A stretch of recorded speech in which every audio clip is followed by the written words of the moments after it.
fake it. I only know how to pull myself apart. I never thought I'd go this far. In spite of all the scars, it's over now. Run away, out of time. Find a place where I can never hide. I let it burn, I let it burn, change or even shine. Let it burn.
new era has begun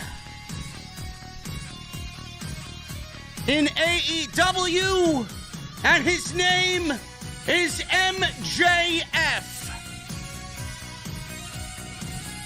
From one asshole to another. I'm fucking proud of you, bro. Oh my goodness. MJF is the World Heavyweight Champion at 26 years old. He's in some pretty elite fucking company, man. Randy Orton, Brock Lesnar, and MJF. It's not going to be long before he's in that elite category forever.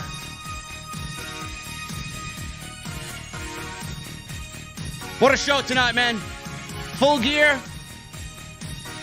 I loved it. Was it perfect? No. No show is perfect. But AEW hit a grand slam tonight. AEW did what they needed to do. This show, I hope, serves as a reset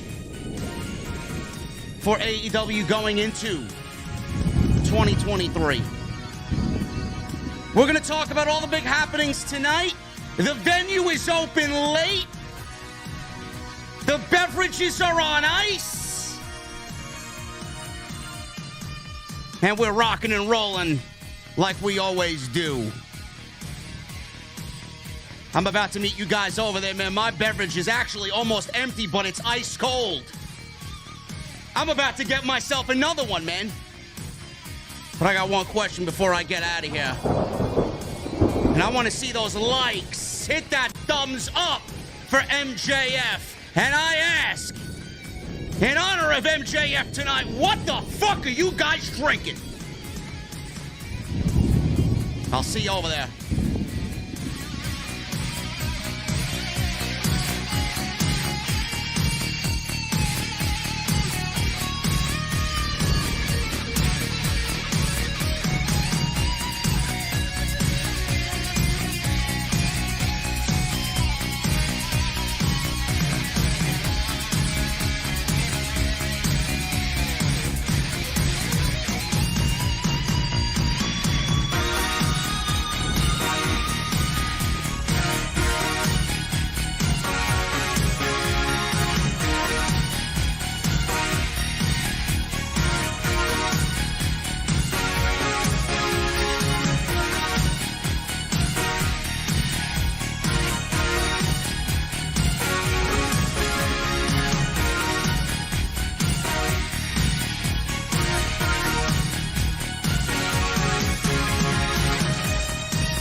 Why has Triple H been so successful?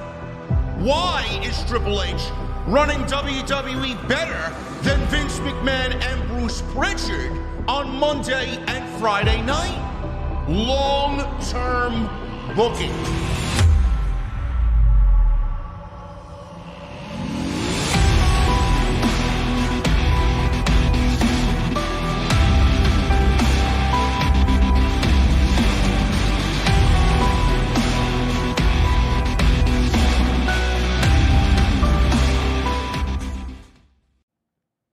What is going on, guys? Thank you so very much for joining me right here on Off the Script. This is your AEW Full Gear post show for November 20th, 2022. I am your host, JD from New York, as always, coming to you live from the OTS venue.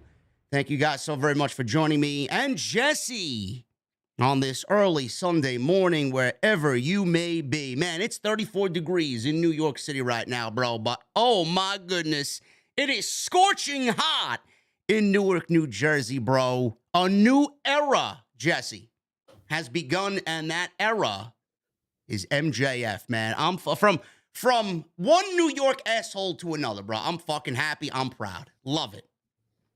It's a beautiful thing, man. Beautiful thing, bro. We finally got the MJF back that we all wanted. If you guys seen just a little bit of the scrum, I didn't watch it, but Jesse was watching it. He went absolutely nuclear heel in the scrum, didn't he? Yeah. I was talking to JD before the scrum went live and about the ending of the show, and we'll get into that part later.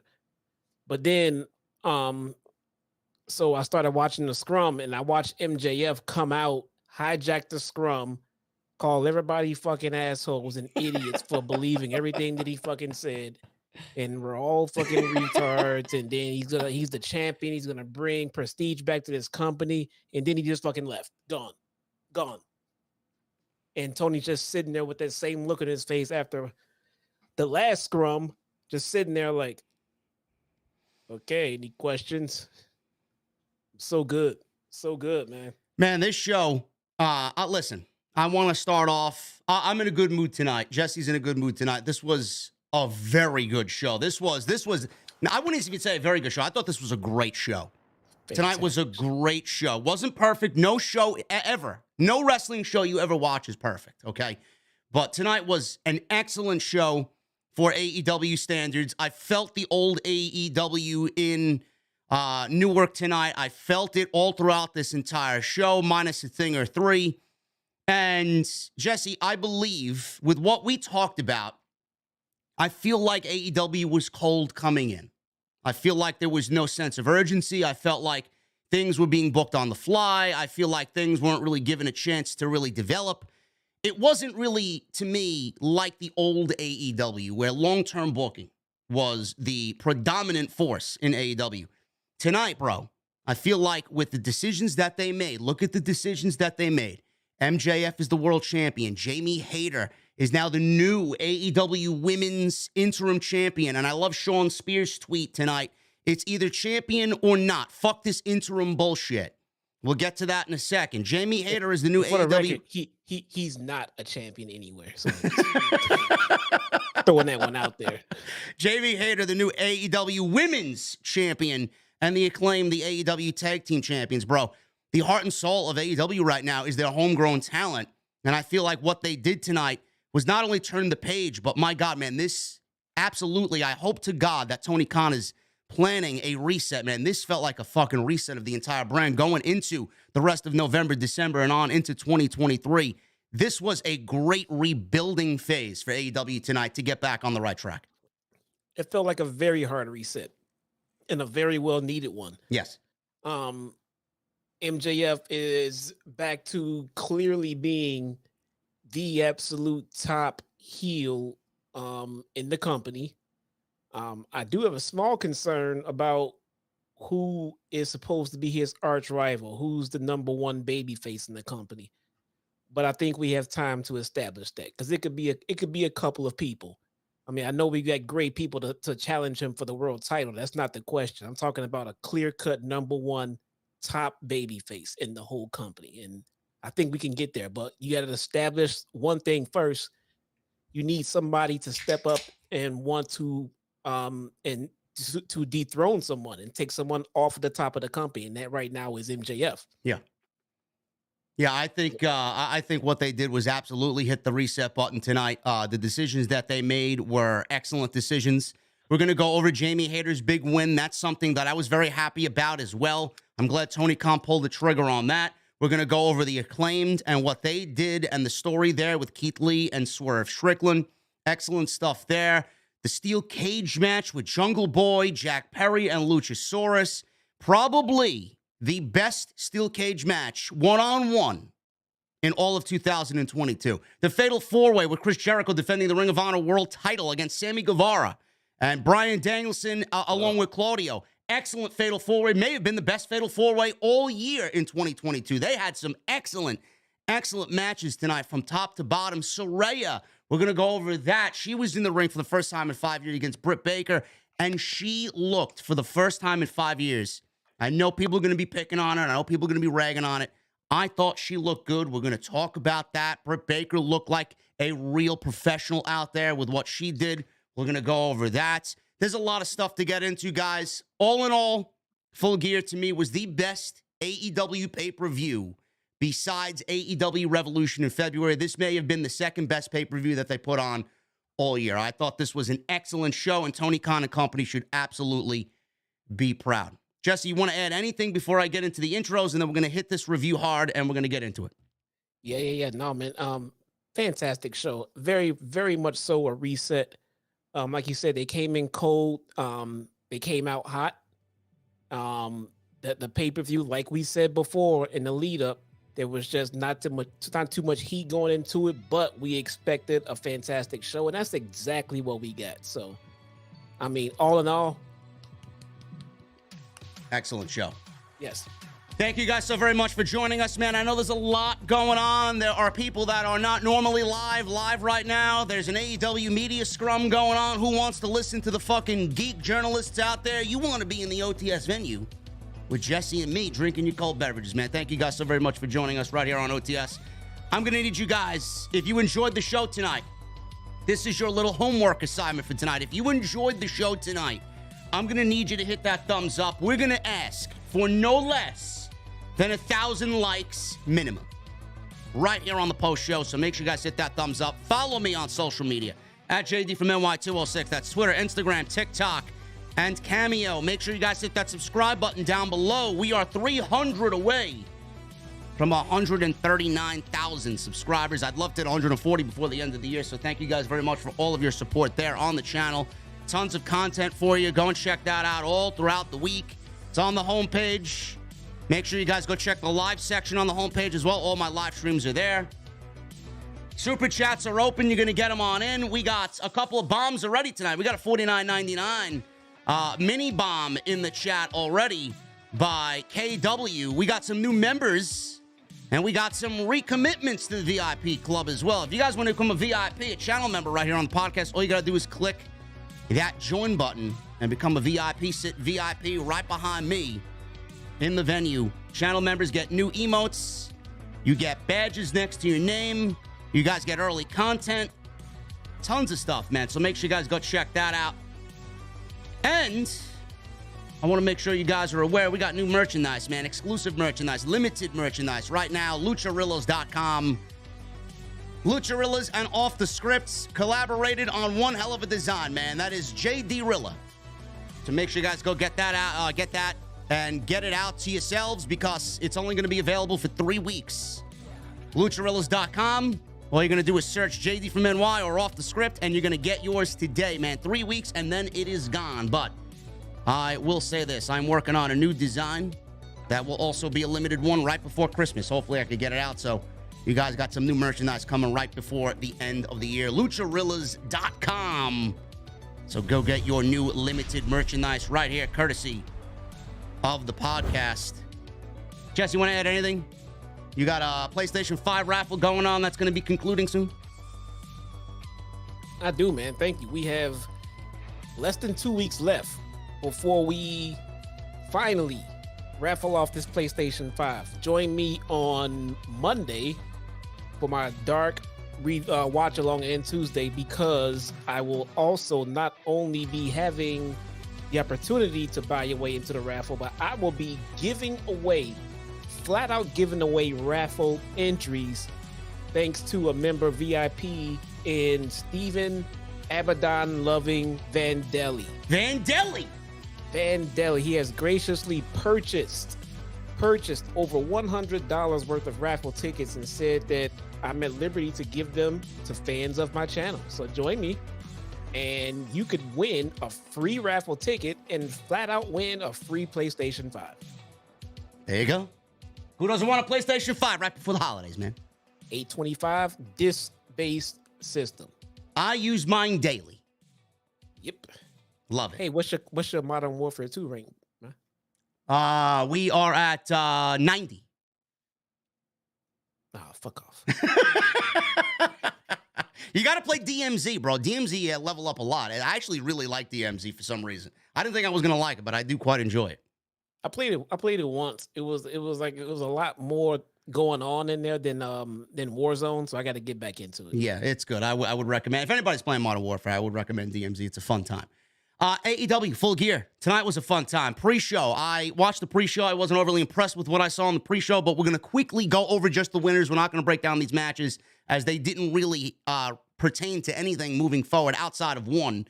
We got Orange Cassidy, Trent Beretta, Chuck Taylor, Rocky Romero, and the new Danhausen, Jesse. The new mysterious and evil Danhausen. I don't know what you guys think of Danhausen. Apparently, he's undergoing a slight gimmick change. They defeated QT Marshall, Aaron Solo, Nick Camarado, our boy Lee Johnson, and Cole Carter in a big 10-man tag. And that was pretty much that, Jesse. I don't know what you thought of this. This was merely just a way to get Orange Cassidy on the show. Orange Cassidy and friends really didn't do much of anything for me. But Orange Cassidy's got a busy AEW Dynamite coming up as he's going to be defending that All-Atlantic Championship against Jake Hager. It felt like an episode of Dark. Yeah, definitely. This is a dark match, no question. It really did. And that's no knock on Orange. It's just everything they have him doing and everything with that title just seems very low budget and unnecessary and forced. I'll tell you what, Tony Khan signed Takeshita. He's now All Elite officially, man. I've been saying this for weeks, even covering it on my Friday night stream when I do just a little Rampage when it matters after the SmackDown portion. Takeshita would be a perfect candidate to take that belt off Orange Cassidy, man. He is the perfect ambassador for that title. He would be. I mean, but even still, I mean, it just seems like they're just trying to shoehorn people, scenarios, and situations into the creative just to get something going for that title. When I'm sorry, man, I'm very sorry, but the unfortunate fact of the matter is that title is just not needed. It's just not needed right now. Not right now. No, well, I mean, it may not be needed, but I do think, honestly, I enjoy the concept of the All-Atlantic Championship a little bit more than the TNT title. Yes, I can get behind the concept of it. I really can. But like you just said, how about we establish that TNT title first? Which we'll get to tonight, because that was a very, very bizarre booking decision by TK tonight. Yes. I did not understand what happened there. We'll go over it. Samoa Joe is the new TNT champion. He is now the TNT champion and the new TNT champion and the Ring of Honor television champion. I don't know why. I don't know why. I don't know why. We'll go over it. We'll give our thoughts on that. Ricky Starks defeated Brian Cage to advance in the Eliminator tournament. He's now in the finals with Ethan Page. That should be a great match. Two things I want to say about this. Number one, I like the journey that they're putting Ricky Starks on. It looks like it's going to be Ricky Starks as a babyface against MJF at Winter is Coming. Jesse and I have talked about this for a couple of weeks now. The winner of this tournament is basically winning a loss, if that makes any sense to you. He's going into a match with MJF now. Whoever wins this thing, either Ethan Page or Ricky Starks. I'm assuming they're going to set up Ricky Starks to win this. He's walking right into a fucking loss at Winter is Coming because nobody for the next calendar year is beating MJF at least. But I like what they're doing with Ricky Starks. He had to go through Lance Archer. That took a toll on his body. He had to go through Brian Cage tonight. That took a toll on his body. He was beat up in this match heavily. Brian Cage got a lot of offense. I'm loving Brian Cage and the usage of Brian Cage. This is the best that we've seen Brian Cage in several months. So I'm glad that he's getting some TV time and getting some shine on TV. And Starks won this thing with a very impressive Rochambeau, and he got the big man up. He's in the finals on Wednesday against Ethan Page, and I suspect Ricky Starks is going to be the new number one contender, Jesse. Sorry, Jamie Hayter just came to the podium, man. Okay. Get your mind out of the gutter, Tony Brown. I mean, come on now. She's the champion, bro. Yeah, I like what they're doing with Ricky Starks. Somebody's gonna have to go hide in the bathroom somewhere, right? Is that what I take a break? Okay. Gotta take a break. Okay. You know, I like what they're doing with Ricky Starks. He's one of those weird hybrid wrestlers that, you know, I would much rather see Ricky Starks as a heel. I really, really would. But I can't sit here and shit on his babyface run because he can get the crowd behind him. He's had success working babyface, so I think he's going to be a fantastic babyface for MJF if that's where they're going with it. And That's a good feud. I mean, even if it's a one-off, that's a good spot for Ricky Starks to be in the top spot for a little bit. That's a credible opponent in the ring for MJF to help start to validate his championship run. He does need to move up a little bit to help make it a success, but again, we just started. Yep. And Ricky would be a fantastic beginner, and there's others he can go on to as well.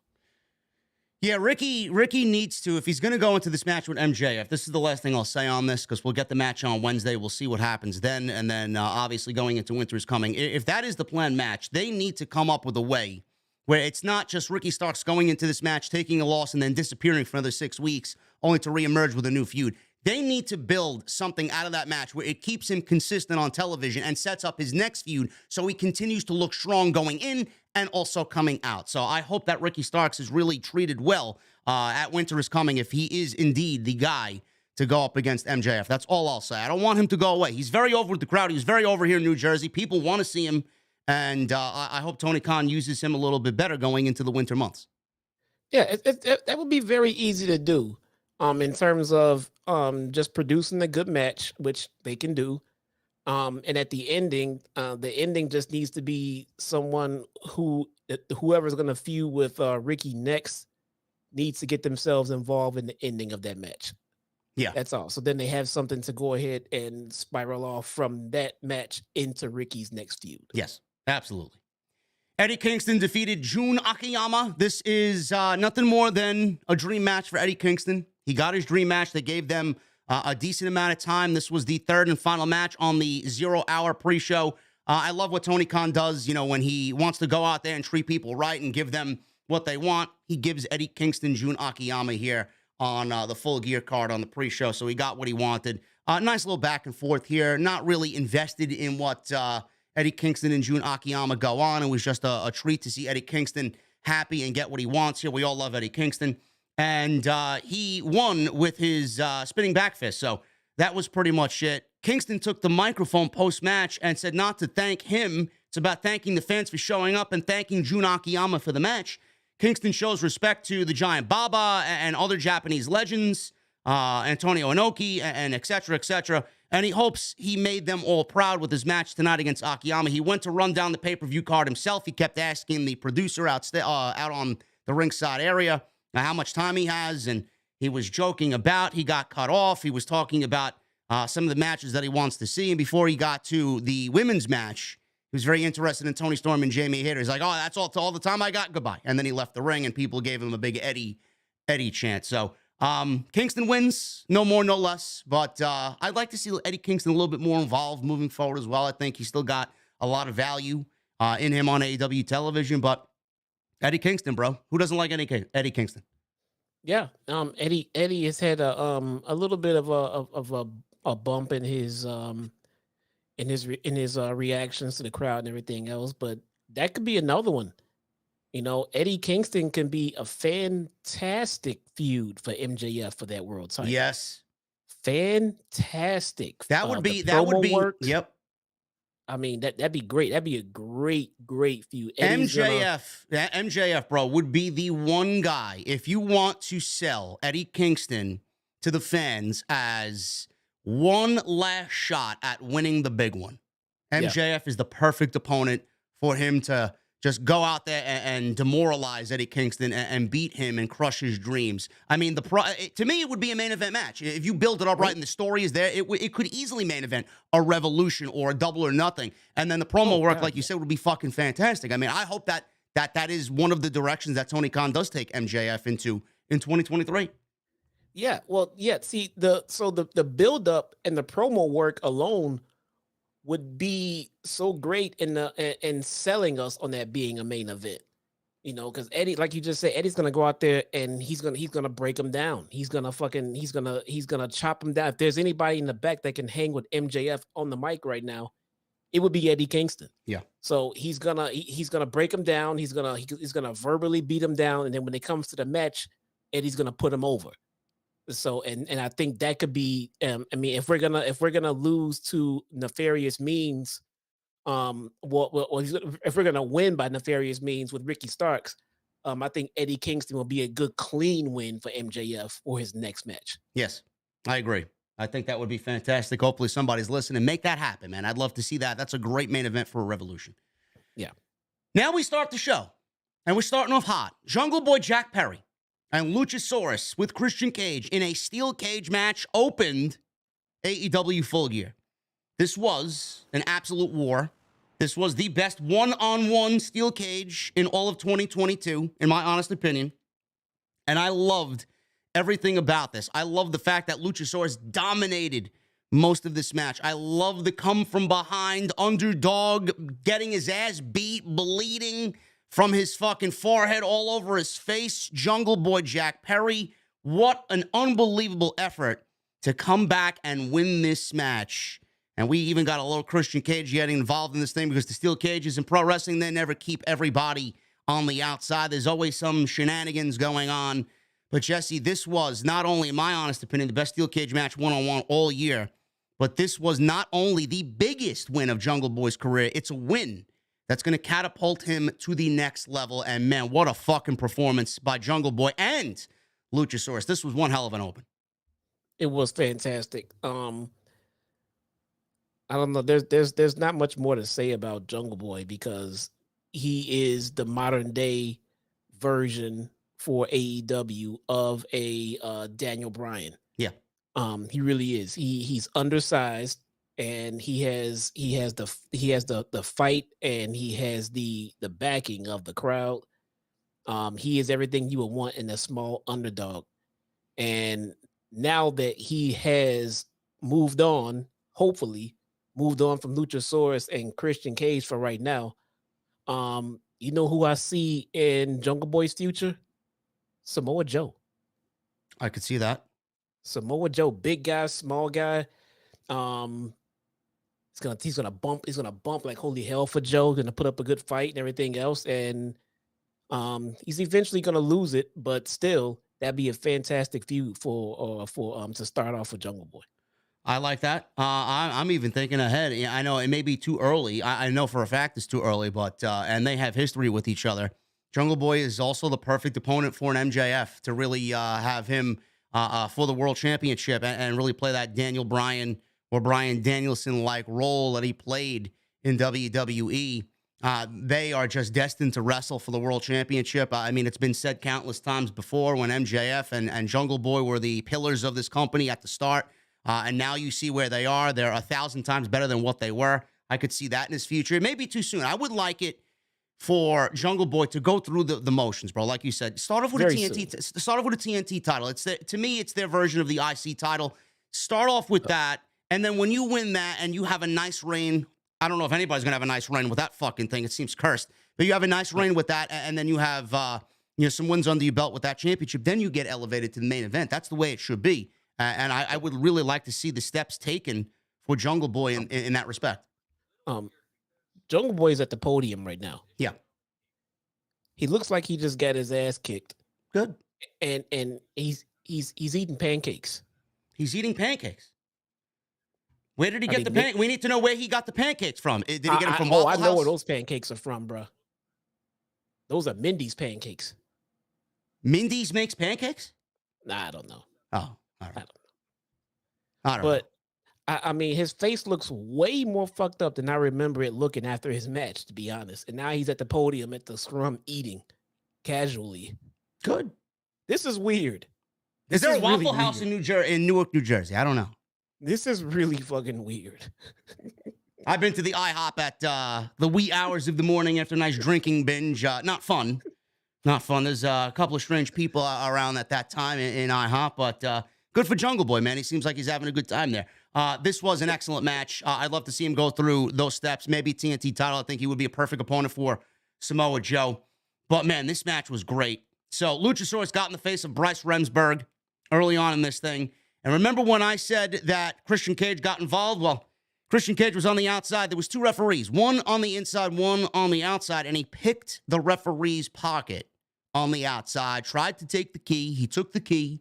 He thought he was going to get away. He tried to unlock the door, which he did. The referee caught him, kicked him out. Security came and took him away. And the door was now open. So Jungle Boy was being beaten. And I mean beaten early on. Pillar to post, fucking cage to cage here by Luchasaurus. Jungle Boy countered a choke slam into an armbar, and then he got a huge choke slam by Luchasaurus, and then they spilled to the outside. So they're on the outside. The door is open.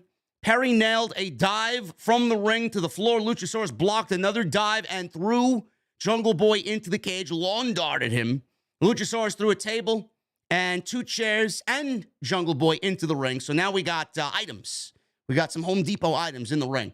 Luchasaurus threw all these items in the ring. Obviously, he had bad intentions. Luchasaurus took too long, and Jungle Boy hit a series of drop kicks here. He kicked Luchasaurus into the cage. Jungle Boy was then backdropped on the apron as Luchasaurus tried to chokeslam through a chair. We got Jungle Boy countering into a step-up destroyer off the chair, which looked fucking great. He then hit Luchasaurus with a kill switch on the chair for a close 2 count. I do want to make mention there is no climbing over the top and both feet hitting the floor in this thing, which kind of worried me, Jesse. I don't know if you were thinking the same thing. Pin or submission here only in the steel cage match. Did that worry you at all that it was just pin or submission?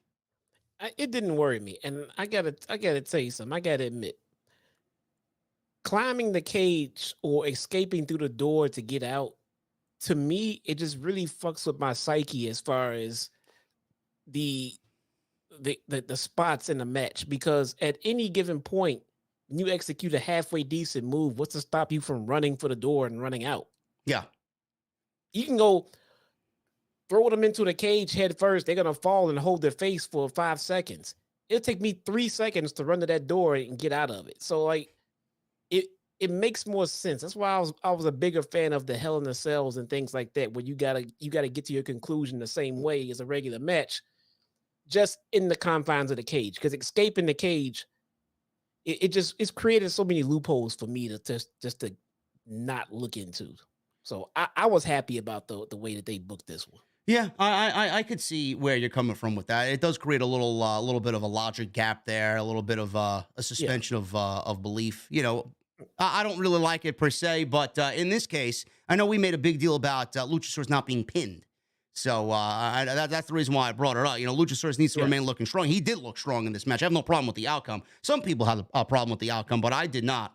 But yeah, they did it. They did it right tonight. Luchasaurus won the first encounter between them. Yeah. So it's fine.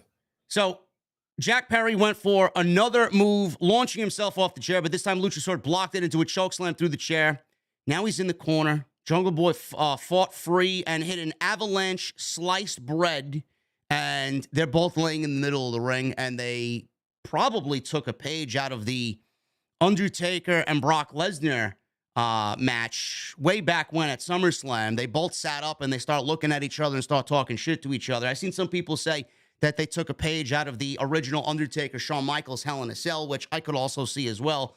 But they sat up. Luchasaurus sat up like The Undertaker, and Jungle Boy sat up like Kane.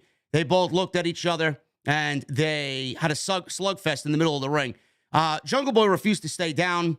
He was a great babyface in this thing. He dropped Luchasaurus with a big pile driver for a near fall, powered him up, stalling pile driver, 1-2, kick out. Then he got a sleeper. Luchasaurus counted the sleeper into multiple tombstones. So you definitely know that they took a page out of an Undertaker steel cage or Hell in a Cell match for this one. So he got the tombstones, multiple tombstones, and Jungle Boy kicked out. Luchasaurus tried for a move through the table, a choke slam through the table, but Perry got a sleeper, sat Luchasaurus on the table, and swung a chair at his face because the chairs were in the ring as well. All of a sudden, we see Jungle Boy Jesse climb the cage. He blows a kiss up into the sky, which I'm assuming was for his late father, and he drops a huge elbow drop through Luchasaurus and through the table. He then goes for the snare trap. It was applied, and Luchasaurus tapped out to Jungle Boy Jack Perry. Now, I love the ending of this match. I have no problem with Luchasaurus being submitted. I think it still makes him look strong. Jack Perry had a fantastic babyface comeback win. Man, I was fucking scared that he didn't make all of that jump off the top of the cage, man. I was thinking he didn't get all the distance, but Jesus Christ, he just made it barely, and it looked fucking fantastic. It did, man. It felt like it was his moment. Yeah. You know, his Daniel Bryan on top of the cage from the Wyatt family. Oh, my God. Type moment. It was his moment, man. Full Gear, pay-per-view, finally defeating the fucking the fucking evil, fucking heel turning Luchasaurus and everything else. It was his moment, man. They killed the match. You can tell they have great chemistry together. I mean, as brutal as it was, it still looked really fucking safe. So, I highly enjoyed this match, man. Yeah, it was the perfect pace. It went through the motions. Luchasaurus was beating down on Jungle Boy, using that fucking slow, methodical big man pace, throwing him around, using his weight, launching Jungle Boy into the cage, making him bleed like 2 minutes in. And then they started to pick up the pace, and Jungle Boy started to come back with all those big moves, couldn't put the big man away. And then it took that big move off the top, and that was the opening for him to get the snatch wrap on. I love this match. I thought this was one of the best opens that AEW has ever put on pay-per-view. This is a win that's going to catapult Jack Perry to the next level. These are monumental wins. The way that it came off, the way that it was presented, it needs to take him to the next level, and I hope Tony Khan sees that. And shout out to both Jungle Boy and Luchasaurus. They fucking killed it tonight. I loved everything about this. Yeah. Death Triangle. We go right into the trios, man. They were giving us the elite right at the fucking top of the show within the first hour. We got Death Triangle, PAC, Penta, and Rey Fénix against the elite. Kenny Omega, the Young Bucks, Matt and Nick Jackson. Don Callis is back. He was on commentary. And we got the Young Bucks and Kenny Omega, bro, coming out to Kansas. Carry on, Wayward Son. And my God, man, I don't know how much Tony Khan paid for that. Yes, I see it. I'll get to it. I don't know how much Tony Khan paid for the rights to that song, but that was a bone-chilling. I love music like that as an intro or entrance. They fucking killed it. So they came out to Kansas, Carry On My Wayward Son, and it was awesome. And we got a $100 bomb by... We got to give him a round of applause. The man. Because he is a VIP here. Steven Vandelli with a $100 super chat. He says, I remember saying it either here or possibly in a tweet, but mark my words, Jungle Boy Jack Perry will be that number one babyface, and MJF for Jack Perry will be our generation Steamboat versus Flair. Also, chat, the PS5 thing is legit, so get on over to Chi-Town Smarks YouTube page. He says, look at that. Thank you, Vandelli. Thank you, brother. Hopefully you enjoyed the show like we did tonight. And thank you for your unbelievable generosity, brother. Thank you so much. So we got the elite coming out to Kansas, Carry On My Wayward Son, and that set the tone for the match. This was absolutely fucking incredible. You knew it was going to be. I loved everything about this, too. This may have been the best 1-2 combination that AEW started off a pay-per-view with. Everything about this was great. We got Kenny Omega and the Young Bucks. They looked refreshed. They looked ready to go. They looked great tonight. All three of them did. PAC looked great. Penta looked great. Fénix looked great. We had a tremendous match for the Trios Championships. We're going to get into the ending immediately, Jesse. I'm going to break this thing down. I want to talk about the ending because I know a lot of people are like, oh, my God, I didn't expect this. We didn't expect this either because we talked about this on Wednesday's post-show. The elite loses. They lost this match. Death Triangle retained the Trios Championships, and it was because PAC wanted to cheat. Rey Fénix said, no, I'm not cheating, threw the hammer away. That bell hammer came into play. And then when he was in a dire situation, bro, because nobody in wrestling kicks out of the one-winged angel, he said, all right, I'm going to do it. He got out of the one-winged angel, did Rey Fénix. He used the bell hammer. He took PAC's advice. He nailed Omega in the head with it while he was in the one-winged angel. He was moments away from losing, and then he pins Kenny Omega 1, 2, 3 in the Death Triangle, retained the Trio Championships.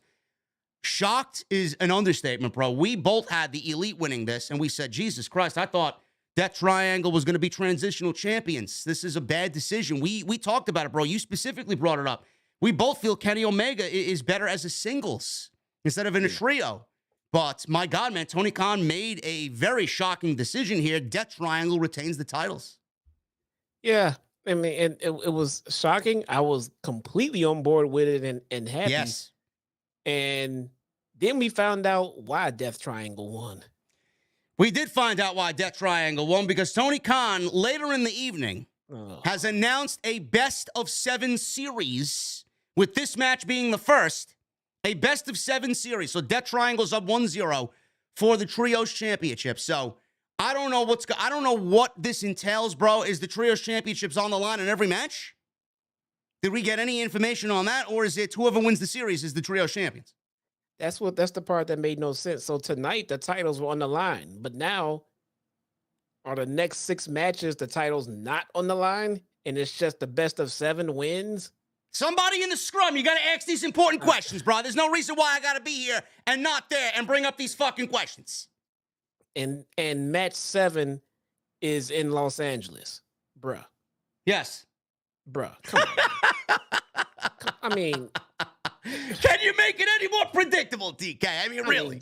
Jesus Christ, dude. At the Forum, they're going to win the fucking titles back in LA, man. Okay. We don't know who's going to win this one, guys.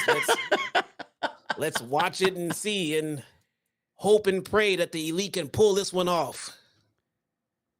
I mean, I don't mind it, bro. You know, the announcement of the best of 7, I actually like that type of shit. You know, I love tournaments. Tony Khan may have done a little too many tournaments this year, but I love tournaments. I love best of 7 series, man. We haven't seen a good best of 7 series since Sheamus and Cesaro back in WWE.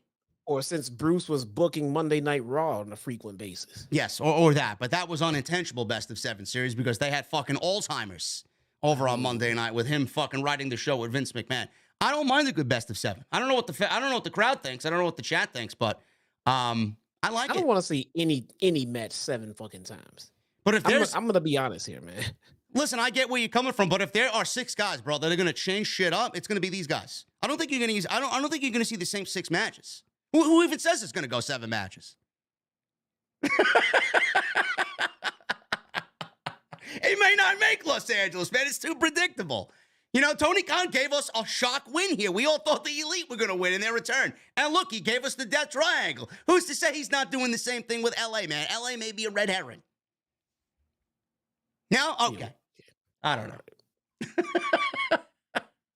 Come on, man. You got to have some optimism here. No.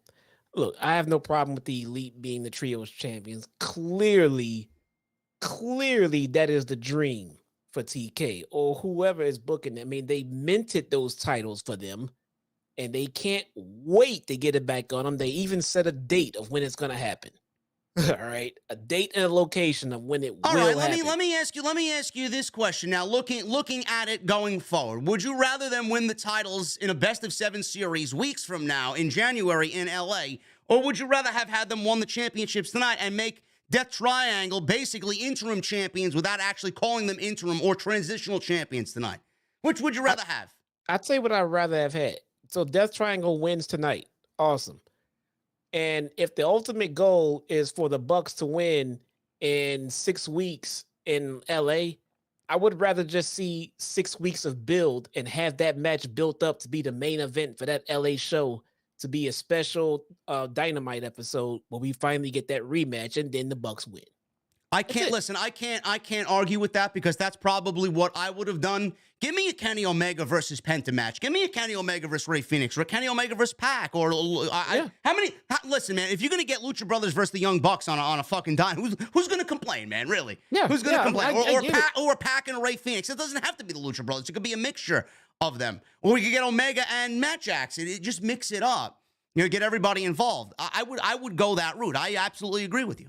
Well, we're going to be seeing that match every week for the next 6 goddamn weeks. Yes. And I'm telling you, I'm going to get tired of it. I am going to get the same match for 6 straight weeks. I'm going to get tired of it. I don't know about everybody else, but I would rather see some storylines, some promo work, some run-ins, some singles matches, just the traditional route. And you're going to put the titles on them in LA, fine. It'd be a built-up moment in their hometown. All right, I have no problem with that. But Jesus Christ, man, 7 matches in the next 7 weeks? So what you're saying, without actually saying, is that Tony Khan is way in over his head. It just feels kind of lazy because it's just easy to just book 6 matches, but how about booking a build? That'd be a little bit harder to do. Listen, I completely agree with you. That's probably what I would go with, but you got to appreciate his effort to try and give us something different. I don't think we've seen a best of 7 series yet. No, we have not. We're going to see it now. Yeah, now we're going to see it now. I don't want to be tired of seeing Death Triangle against the Elite. I mean, I love all 6 of these guys. You know, I know the crowd said fight forever, but Jesus, don't fucking take it literally, man. Yeah.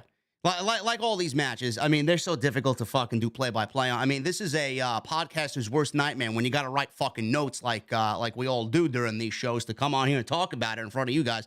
I mean, I at some point in the match, you just fucking stop. It's like my fingers can't move that fast. So we're going to pick it up from the end here. We're not going to do the match justice. It was fucking great, as you guys would expect. Everybody was into this. Crowd loved it. There was a chant of "fuck CM Punk" from New Jersey. So if that goes to show you guys what the AEW faithful thinks of CM Punk, he may not be back at all. And also, by the way, side note, the AEW Fight Forever video game looks fucking fantastic. I can't wait to get my hands on it. It's going to be a regular on this channel. And CM Punk, Jesse, is not on the cover of the video game. It is now Kenny Omega. A smart move. It is a smart move. Smart move. Now, how many people are thinking this is now still a work? Oh, they're out there. So I wonder if he's removed from the game entirely or just removed from the cover. Well, I know he's not removed from the game entirely as of now, but I wonder, come the release, will he be removed from the game entirely? Will he be a DLC character? Maybe. I don't know. I mean, that may be part of his buyout. Who knows? I still want to be included in the video game. Fine, I'm off the cover, but make me a paid DLC. You know, Yeah, and give me I my mean, royalties. That's a lot of money to miss out on in the sales of that game, man. I know. So yeah, that's gonna happen. But the game looks fantastic. Picking up at the end here, Phoenix hit a beautiful splash off of Penta's shoulders out of the corner, hit a diving destroyer, while PAC hit a black arrow into a brutalizer on Kenny Omega. Bucks made the save. They were about to lose the match there. Lucha Brothers wiped the Bucks out on the outside. Phoenix hit a spin corner kick and spinning arm drag with a double stomp on Omega's ribs, which looked brutal. PAC tossed the ring hammer to Rey Fenix. This was the big turning point of the match. PAC has been obsessed with this ring hammer. Hands it to Rey Fenix, who refused to use it again. I thought we were about to get the split with what Jesse and I talked about, the split of Death Triangle here, giving the titles to the Elite. And he refused to use it. Omega laid him out with a V-trigger. Omega then hit a Tiger Driver 98, but Phoenix kicked out. And we got Fight Forever chants towards the end of this thing. Sling Blades, everybody got Sling Blades by Penta. He ran into 3 super kicks from the Elite. Nick hit Phoenix with a Poison Rana. He was laid out by a BTE trigger. PAC broke it up. PAC went for the hammer shot on Omega, but he ate a super kick to the face. Nick wiped out PAC with another dive. Matt hit a moonsault off the top. Omega hit Phoenix with another V-trigger. PAC once again slid the hammer to Rey Fenix. As Omega raised him up for the one-winged angel, Phoenix had absolutely no choice but to use the hammer here to escape losing this match. And he did it. He hit Omega in the head while he was in the one-winged angel, rolled Omega up for the win. Phoenix was visibly upset with himself while PAC was seen smiling and proud that his brother used nefarious actions to retain the Trios Championships. I absolutely love this. This was awesome. This was the right decision. The Elite winning this match was way too predictable, and it would have been incredibly unfair to the Death Triangle because they are fucking absolute studs. They are carrying these championships. It is their division. To have them give the titles back because you want to bring the Elite back for this specific show is not fair.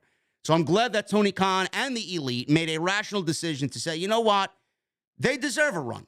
Let's give them a run. Now we're getting a best-of-7 series out of it. You either like it or you don't. Jesse doesn't like it. I don't mind it. I would actually do what Jesse had recommended, but I'm going to enjoy it anyway because, I mean, the matches are probably going to be fucking fantastic. But yes, this was the right decision, and the Death Triangle should have absolutely been the winners of this match. And by the way, no House of Black. They were there, reportedly, backstage, but no House of Black. I figured we'd get something of a tease here, maybe, but no House of Black on this entire show. Yeah, I don't know. I mean, I would rather see House of Black going against the Death Triangle. I would rather see Kenny Omega in the main event scene. I would rather see the Bucks going after the Acclaim. But what do I know? I'm just a fan, bro. Yeah, I mean, we talked about it on Wednesday. We all feel, and I know we're not the only ones that feel that way. I've seen this opinion being floated around by other notable content creators in the community. I don't know if they got it from us or not, but we talked about it specifically on Wednesday, and then I guess people started to run with it. Kenny Omega should absolutely be a main event single. Because right now, and listen, it's not too early. Right now, it's not too early, being that he won the fucking match tonight and is the new world champion. Who is there that is ready for a main event world championship match with MJF? They don't have any clear-cut baby faces on the roster outside of a Jon Moxley and a Bryan Danielson, which is easy to do, a Claudio, which is easy to do. Who else is there? There's Darby, there's Jungle Boy, there's going to be Keith Lee. You know, these guys aren't there yet, but we're going to need opponents lined up for MJF. Because I'm expecting, Jesse, MJF to have a fucking title reign similar to what Roman Reigns is doing right now on SmackDown. Yeah. Now, maybe, throwing this one out there, maybe they're putting Kenny Omega in the back pocket and keeping these guys apart to have Kenny be his first true opponent that could be a serious contender to take the title off of him. Yeah. So maybe this is their way of keeping them apart by tying Kenny up in the trios division and having MJF run roughshod for a while. And then maybe when the Elite are done carrying the trios titles and the Bucks go for the tag division, maybe Kenny comes for MJF. Yeah. So maybe that's the way of keeping them apart. I mean, if Kenny is a single, I mean, I guess, okay, so maybe I'm thinking about this a little bit differently now. If Kenny Omega is a singles competitor, how long can you keep him away from the world title? I don't know. And you don't want to rush to that feud. Guys in the chat, by the way, people are saying that there are plenty of faces. Yes, but that's not what we're saying. I mean, there's not faces that are ready to be world champion. They're not faces to be ready. I just named them all. We named Ricky Starks before. I don't know if you guys were fucking paying attention or maybe you zoned out. Ricky Starks is going to win the tournament. He's going to be wrestling MJF at Winter is Coming. He's not going to win the World Championship.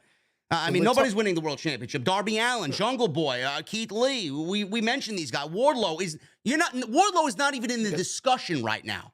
No. Why are you mentioning Wardlow? His own Wardlow? damn title. I mean, give me a break. Wardlow is the guy to take the belt off of MJF, but that's not happening for a couple of years. Yeah, we're talking about credible contenders. People you can put in a match with MJF to say, shit, MJF could lose this one. Yes. You're not going to say that with Eddie Kingston or, Ricky Starks or anything like that. Kenny Omega, that's a different story. Yeah. So maybe you don't rush to that match right away. And if Kenny is a singles guy, how long can you keep them apart? Because otherwise, what is Kenny Omega doing? I don't know. So, I mean, maybe it is the best idea to keep him in the trios division for a little bit. Pineapple Pete. Is he still around? Nah, they get rid of Pineapple. You sound very depressed over that. Pineapple Pete has been deleted, folks. He was a main eventer, man. He was a main eventer. Captain Sean Dean, maybe. Miro is not challenging MJF for the world title. I'm sorry. Miro can't get on TV. Miro and Samoa Joe, book it. Oh, that'd be great. Book it. But again, we need Miro on TV. Yeah, I don't know what's going on there, but we need Joe on TV more. Yes. And now he has 2 goddamn titles. I don't understand this decision at all. Well, maybe he drops the Ring of Honor TV title at Final Battle. Against who? I don't know. Hobbs? I hope Hobbs doesn't get rounded up in the ROH crap, man. He's going to get Ring of Honored? No, we don't want that. I don't want that, man. Anyway, this trios match was excellent. Lots of stuff going on here. Obviously, discussion to be had with Kenny Omega. Does he belong in the trios? Does he belong in the singles? Jesse may be right here. Maybe they're saving it and keeping them away because that match is obviously going to be in the pipeline at some point. And if it is, I'm very much looking forward to it. I think that would be great. Jade Cargill. She came out with Kiera Hogan and Layla Gray, the baddies. She went up against Nyla Rose, who stole the TBS Championship. And this was not good, bro. Number one, the best thing I could say about this match, ladies and gentlemen, this is me being honest. This was a bathroom break. Not only did they get the death spot following these 2 matches to open the show, and everybody clearly left the fucking arena to go to the concessions, but it may have been a 2-for-1, man. I don't know. Maybe they were giving away fucking popcorn and hot dogs over in concessions, man. Everybody rushed the fuck out of there. It was a Jade Cargill match. So did you go to the bathroom in your mother's basement or did you go to the bathroom upstairs? Well, what I did actually was, number one, I found one of them spider crickets in my fucking office bathroom. I had to go kill it and then flush it down the fucking toilet. I cleaned my cat's litter box, which is in the same bathroom in my office bathroom. Then I went to go make myself a coffee, And then by the time I got back to the living room, the match was over. Sounds about right. The entrances. I had a blast, bro. I don't know what you guys were watching. I had a fucking great time, man. So what did I text you? So the entrances, they paid the guy with the low rider, Jade's Chitara gear, all that shit for this, 4 or 5 minute match that went nowhere. Listen, I watched the match, okay? I'm joking around. You want my honest criticism of the match? Number one, I'm going to start off with a positive. I thought Jade Cargill looked great tonight. Appearance-wise, aesthetically. She looked great. Whatever cosplay she was, bro. Who was she? No, not Power Chitara. Rangers. What? Thundercats, right?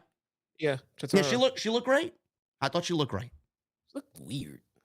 Nyla Rose came out. Vicky Guerrero in the lowrider, bro. They paid homage to Eddie Guerrero, right? That was great. Love it. Other than that, match sucked. It was shit. Match was clunky. They looked unnatural. It went 4 minutes. This was a waste of time. And the entire storyline sucked from day one. Jade Cargill hit a nice beast bomb on Nyla Rose. She hit a beautiful Jaded on Nyla Rose. That's about it. Crowd could not give any fucks about this at all. No. This should have been on Dark. This should have been on the pre-show, and Eddie Kingston and Akiyama should have been on the fucking main show. Unfortunately, yeah. They honestly just could have just shoved this match on the buy-in and just had less commentary. Yes.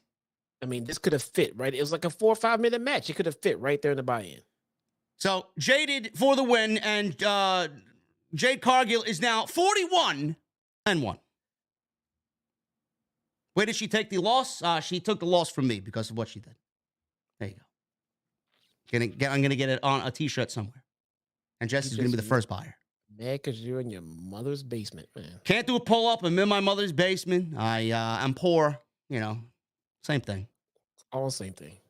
This match sucked. Jade Cargill wins. I will say this in closing. Jade Cargill needs to lose that championship. She ain't doing anything for that championship at all, bro. We need to get it on somebody a little bit more normal. You know what? I'm vouching for Athena to win the TBS title. I want to find out. I'm wondering how much longer Stat is projected to be out for. If it's a very long time, then yes, fine, go with Athena. But if it's not too much longer, I'm gonna hold out for Chris Statlander. Yeah. I think that was her title. I think that was her spot, and I think that injury came right in the midst of that. So if she's due to come back somewhat soon, and by somewhat soon, I would say before Valentine's Day, before somewhere around February. If she can come back before around then, I will hold out and give it to Statlander. If it's much more serious than that, then yeah, we got to move on. Jamie Hayter would have been my choice to take it off of Jade Cargill, but she had other plans tonight. So yeah, I would go with Athena. She's doing some pretty good stuff with her new heel work. I could see Tony Khan going to 50-0. 50 is a nice round number, and at that point, she gets 50-0, and then on the next match, she loses it. Yeah. Whoever those next 8 are going to be, I don't know. She hasn't really beaten anybody of note, really, so it is what it is. She retains the title against Nyla Rose. Fatal 4-Way. This was one of my favorite matches of the entire evening. This was excellent. Chris Jericho, Claudio Castagnoli, Bryan Danielson, and Sammy Guevara for the Ring of Honor World Championship. I've said this for weeks. Jesse doesn't agree, but that doesn't mean he doesn't like Chris Jericho. Chris Jericho is fucking grade A television. He doesn't like the Ring of Honor shit. Neither do I. I think Ring of Honor's been dampening the overall AEW feel. It needs to get the fuck out. I don't like it. We don't like it. Get it out and get them their own fucking programming, and let's get AEW on Wednesdays only. But yeah, that title, that storyline, everything ROH involved, it just ejected. The match with the 4 names we got here, if you told me about this match on paper with these 4 names, I think what we got was basically as fucking advertised. Like I couldn't have gotten a better match out of these 4 fucking guys, Claudio, Sammy, Bryan, Jericho. The match went exactly the way I would expect from these 4 fucking ring generals, dude. So perfect, fantastic fatal 4-way. Just the ROH shit. No one cares about it, man. I'm sorry. It's just no one cares about anything ROH as of right now. And listen, we don't mean that in any disparaging way. Chris Jericho is working his fucking ass off. He's doing what he can with this. And he's done a great job with the Ring of Honor Championship. I love everything he's doing, desecrating the title, disrespecting all of the history of the Ring of Honor Champion, cheating to win, to retain. Jericho is great. He's had such a career year in AEW. It is hard to overlook the fucking work that he's done. And like Jesse said, you put these 4 guys in a match, and if you look at this on paper without the Ring of Honor Championship, you're going to get what you got tonight, minus Ring of Honor and the Ring of Honor Championship. Implications, yeah. Yeah. But looking at this now and thinking of the overall vibe of the show, this was probably my favorite match of the entire night. This I thought was the best match of the entire night, outside the steel cage match and then the women's match. But so good. Jericho retains. He beats Claudio. He beats Bryan Danielson. He beats Sammy Guevara. Excellent 4-way. Crowd was on their feet for the last 6 or 7 minutes of this thing. Excellent stuff down the stretch. Near falls that were fucking unbelievable, 2 in specific from Bryan and Sammy. And then an ending that Jericho just fucking looked like a genius on. I loved the ending. Everybody was stablemates here. We got JAS and Blackpool Combat Club. They're really kind of teasing dissension between both groups. Jericho and Claudio were on the outside. They started the match while Danielson and Guevara were in the ring. And Guevara was sent to the outside. Danielson went right through the ropes with a dive.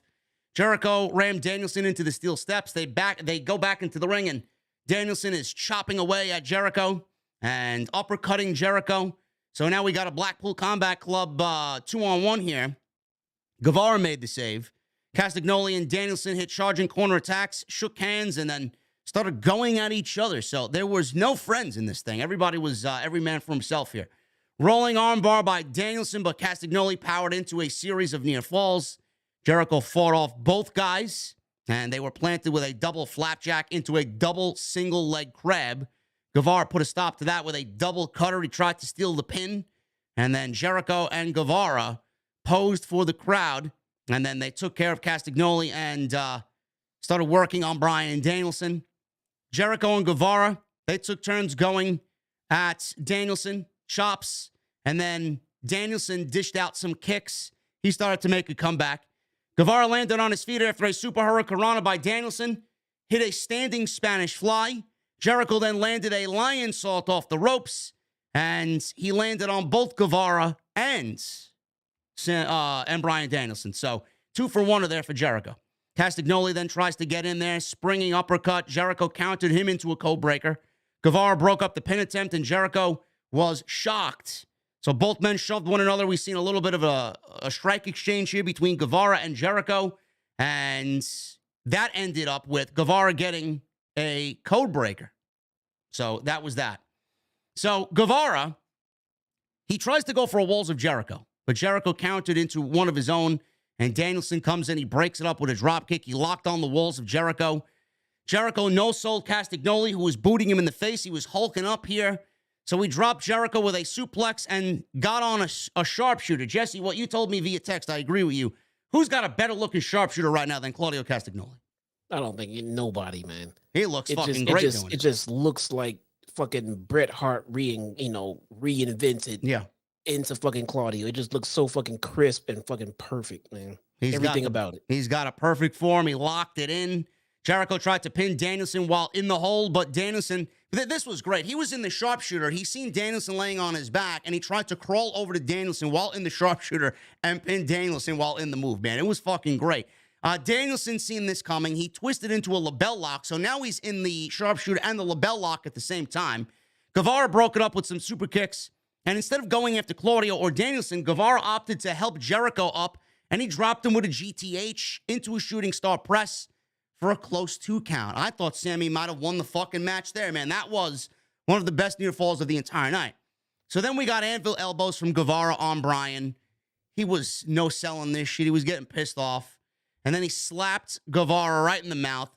Claudio pressed Guevara over his head and launched him over the top rope onto Jericho to the outside. Claudio then turned around and ate a Busaiku knee from Danielson. I thought that was it. I thought Bryan Danielson was the new Ring of Honor champion. Claudio kicked out everybody, was on their fucking feet. This was awesome. Claudio and Danielson then took turns with some anvil elbows. He tried to pop up uppercut to Claudio. Danielson got a backslide offer for a 2. Guevara hit a springboard cutter on Claudio and a Spanish fly off the ropes on Danielson, who quickly then locked into a label lock. Jericho broke it up, and everybody spilled to the outside. Danielson was planted with a neutralizer on the outside. He was taken out. Guevara hit a shooting star press to the outside. He tried for a springboard back in the ring, but Claudio hit a big pop-up uppercut for a close 2 count. So now we got a giant swing on Sammy. And Jericho, this was fucking great. He's swinging around Guevara. Jericho, right at the right time, he timed it so perfectly. He jumped into Claudio doing the spin and hit a fucking Judas effect. He then hit another one on Claudio, and he got the 1, 2, 3. So he stopped the Cesaro swing or the Claudio swing with the Judas effect. He gets another one, and Jericho wins the match and retains the title. Fucking great. This may have been the best Fatal 4-Way all year in any promotion, and it will go down as one of the best AEW matches in 2022. Yeah, it was very good, man. I mean, again, with the names involved in the match like this, I mean, they could not have delivered anything better than what we got tonight. No. I mean, it was just pure perfection for the names involved and everything else, and they fucking killed it. But that Psycho knee came, I thought that was it. Yeah, me too. I was so like, that was like, oh shit, Brian won? Really? Yeah. Nope. And Brian is still yet to hold gold in AEW. Is that correct? That accurate? He's not held gold in AEW yet. I don't think that's by happenstance, man. I think that's by Brian's call. I don't think.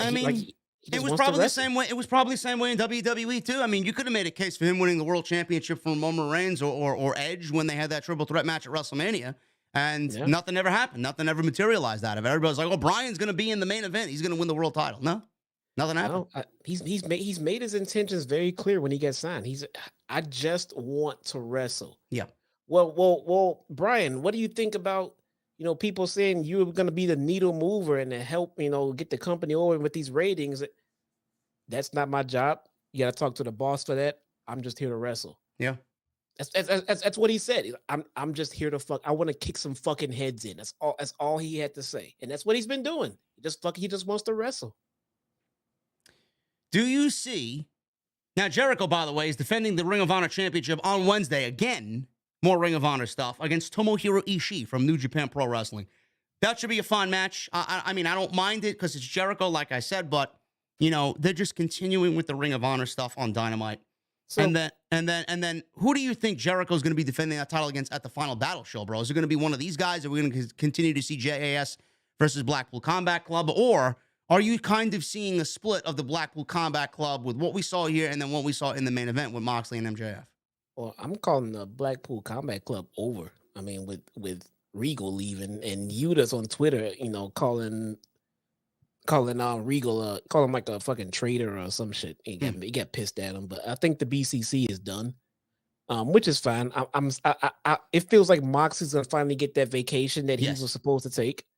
Yuda's pissed. Regal's done. Brian's has been in limbo. I think the BCC is, for all intents and purposes, are pretty much done for right now. So Tony Khan's on the scrum, right? Yep.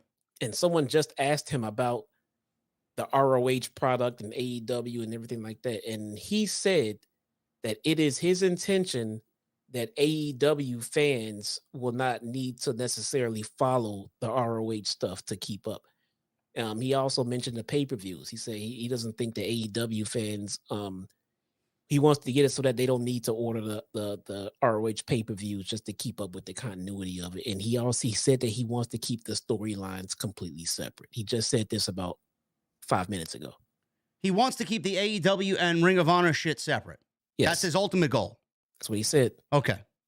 As long as we have confirmation from him with that, I think we can kind of ease off on it. I mean, clearly he's doing it to kind of get people familiarized with the brand because it has gone away for a little bit. And he's doing it because he's seen a negative response about it. Well, I mean, I would hope so. Because, I mean, he has to know that the shows don't feel the same.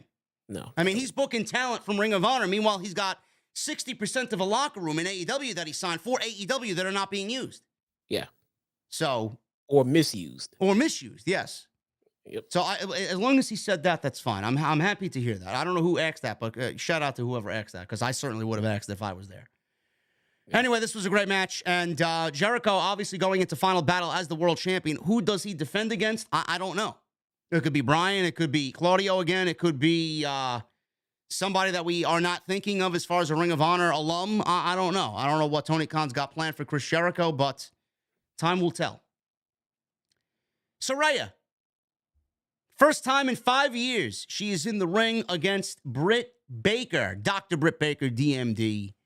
This was a women's match that was made as, I would say, a dream match for AEW standards. Now, I know a lot of people are probably going to be looking at this, under a huge microscope, and a lot of people are going to be dissecting Saraya's performance tonight, even Britt Baker's performance tonight. I was very hesitant on this. Jesse, what was your first impression of Saraya after watching her get in there for the first 5 minutes of this match? What was your feeling surrounding this? Because I know mine was exactly how the crowd was, man. I felt like the crowd was on pins and needles waiting for something to happen because there was, I don't want to say an eerie silence, but there was a tone to the audience tonight that wasn't really overwhelming like we heard in the earlier matches on this show. I think people were legitimately scared of something going to happen with her because of her neck injuries and her being away for so long. And I really feel like that put a damper on the match. Not their performances, but I feel like people were on pins and needles for most of this thing. Yeah, I could see that because I was kind of feeling the same thing about it.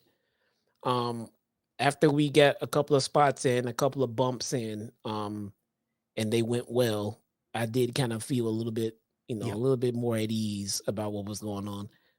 Was Saraya back to, page form? No. I mean, ring rust is real, and especially when you have the injuries and all that stuff in her own head. I mean, if we're worried about it, what do you think she is? I mean, so it feels like as the match went on, she got a little bit more comfortable. Britt Baker was, hi, Brittany. Hi, Britt. Britt Baker was very safe and very efficient, and she was very good with Saraya tonight. I think that was important especially for Saraya's confidence. And I think the match went off without a hitch. I think it went very smoothly. It could have gone much worse. Could it have been better? Sure, but I didn't expect it to be any better because, like I said, ring rust is real, man. Let her get her feet wet, But I think Britt Baker did a fantastic job at protecting her and making her look good. So yes. I was completely happy with this match. Yeah, I agree. I know a lot of people are going to be criticizing this. There's nothing to really criticize here. I thought, obviously, nervousness was going to be a huge factor in this thing. It's been 5 years. I can imagine the nerves of both ladies, never mind Saraya, the nerve of Britt Baker as well, to go in there and, her job is to take care of Saraya the best that she can so that nothing terrible happens in her first match after 5 years, after this terrible injury that she went through. And Saraya, we'll start off with her. I thought she looked very good for the first time in 5 years. Like you said, Jesse, was she the Paige of old? No.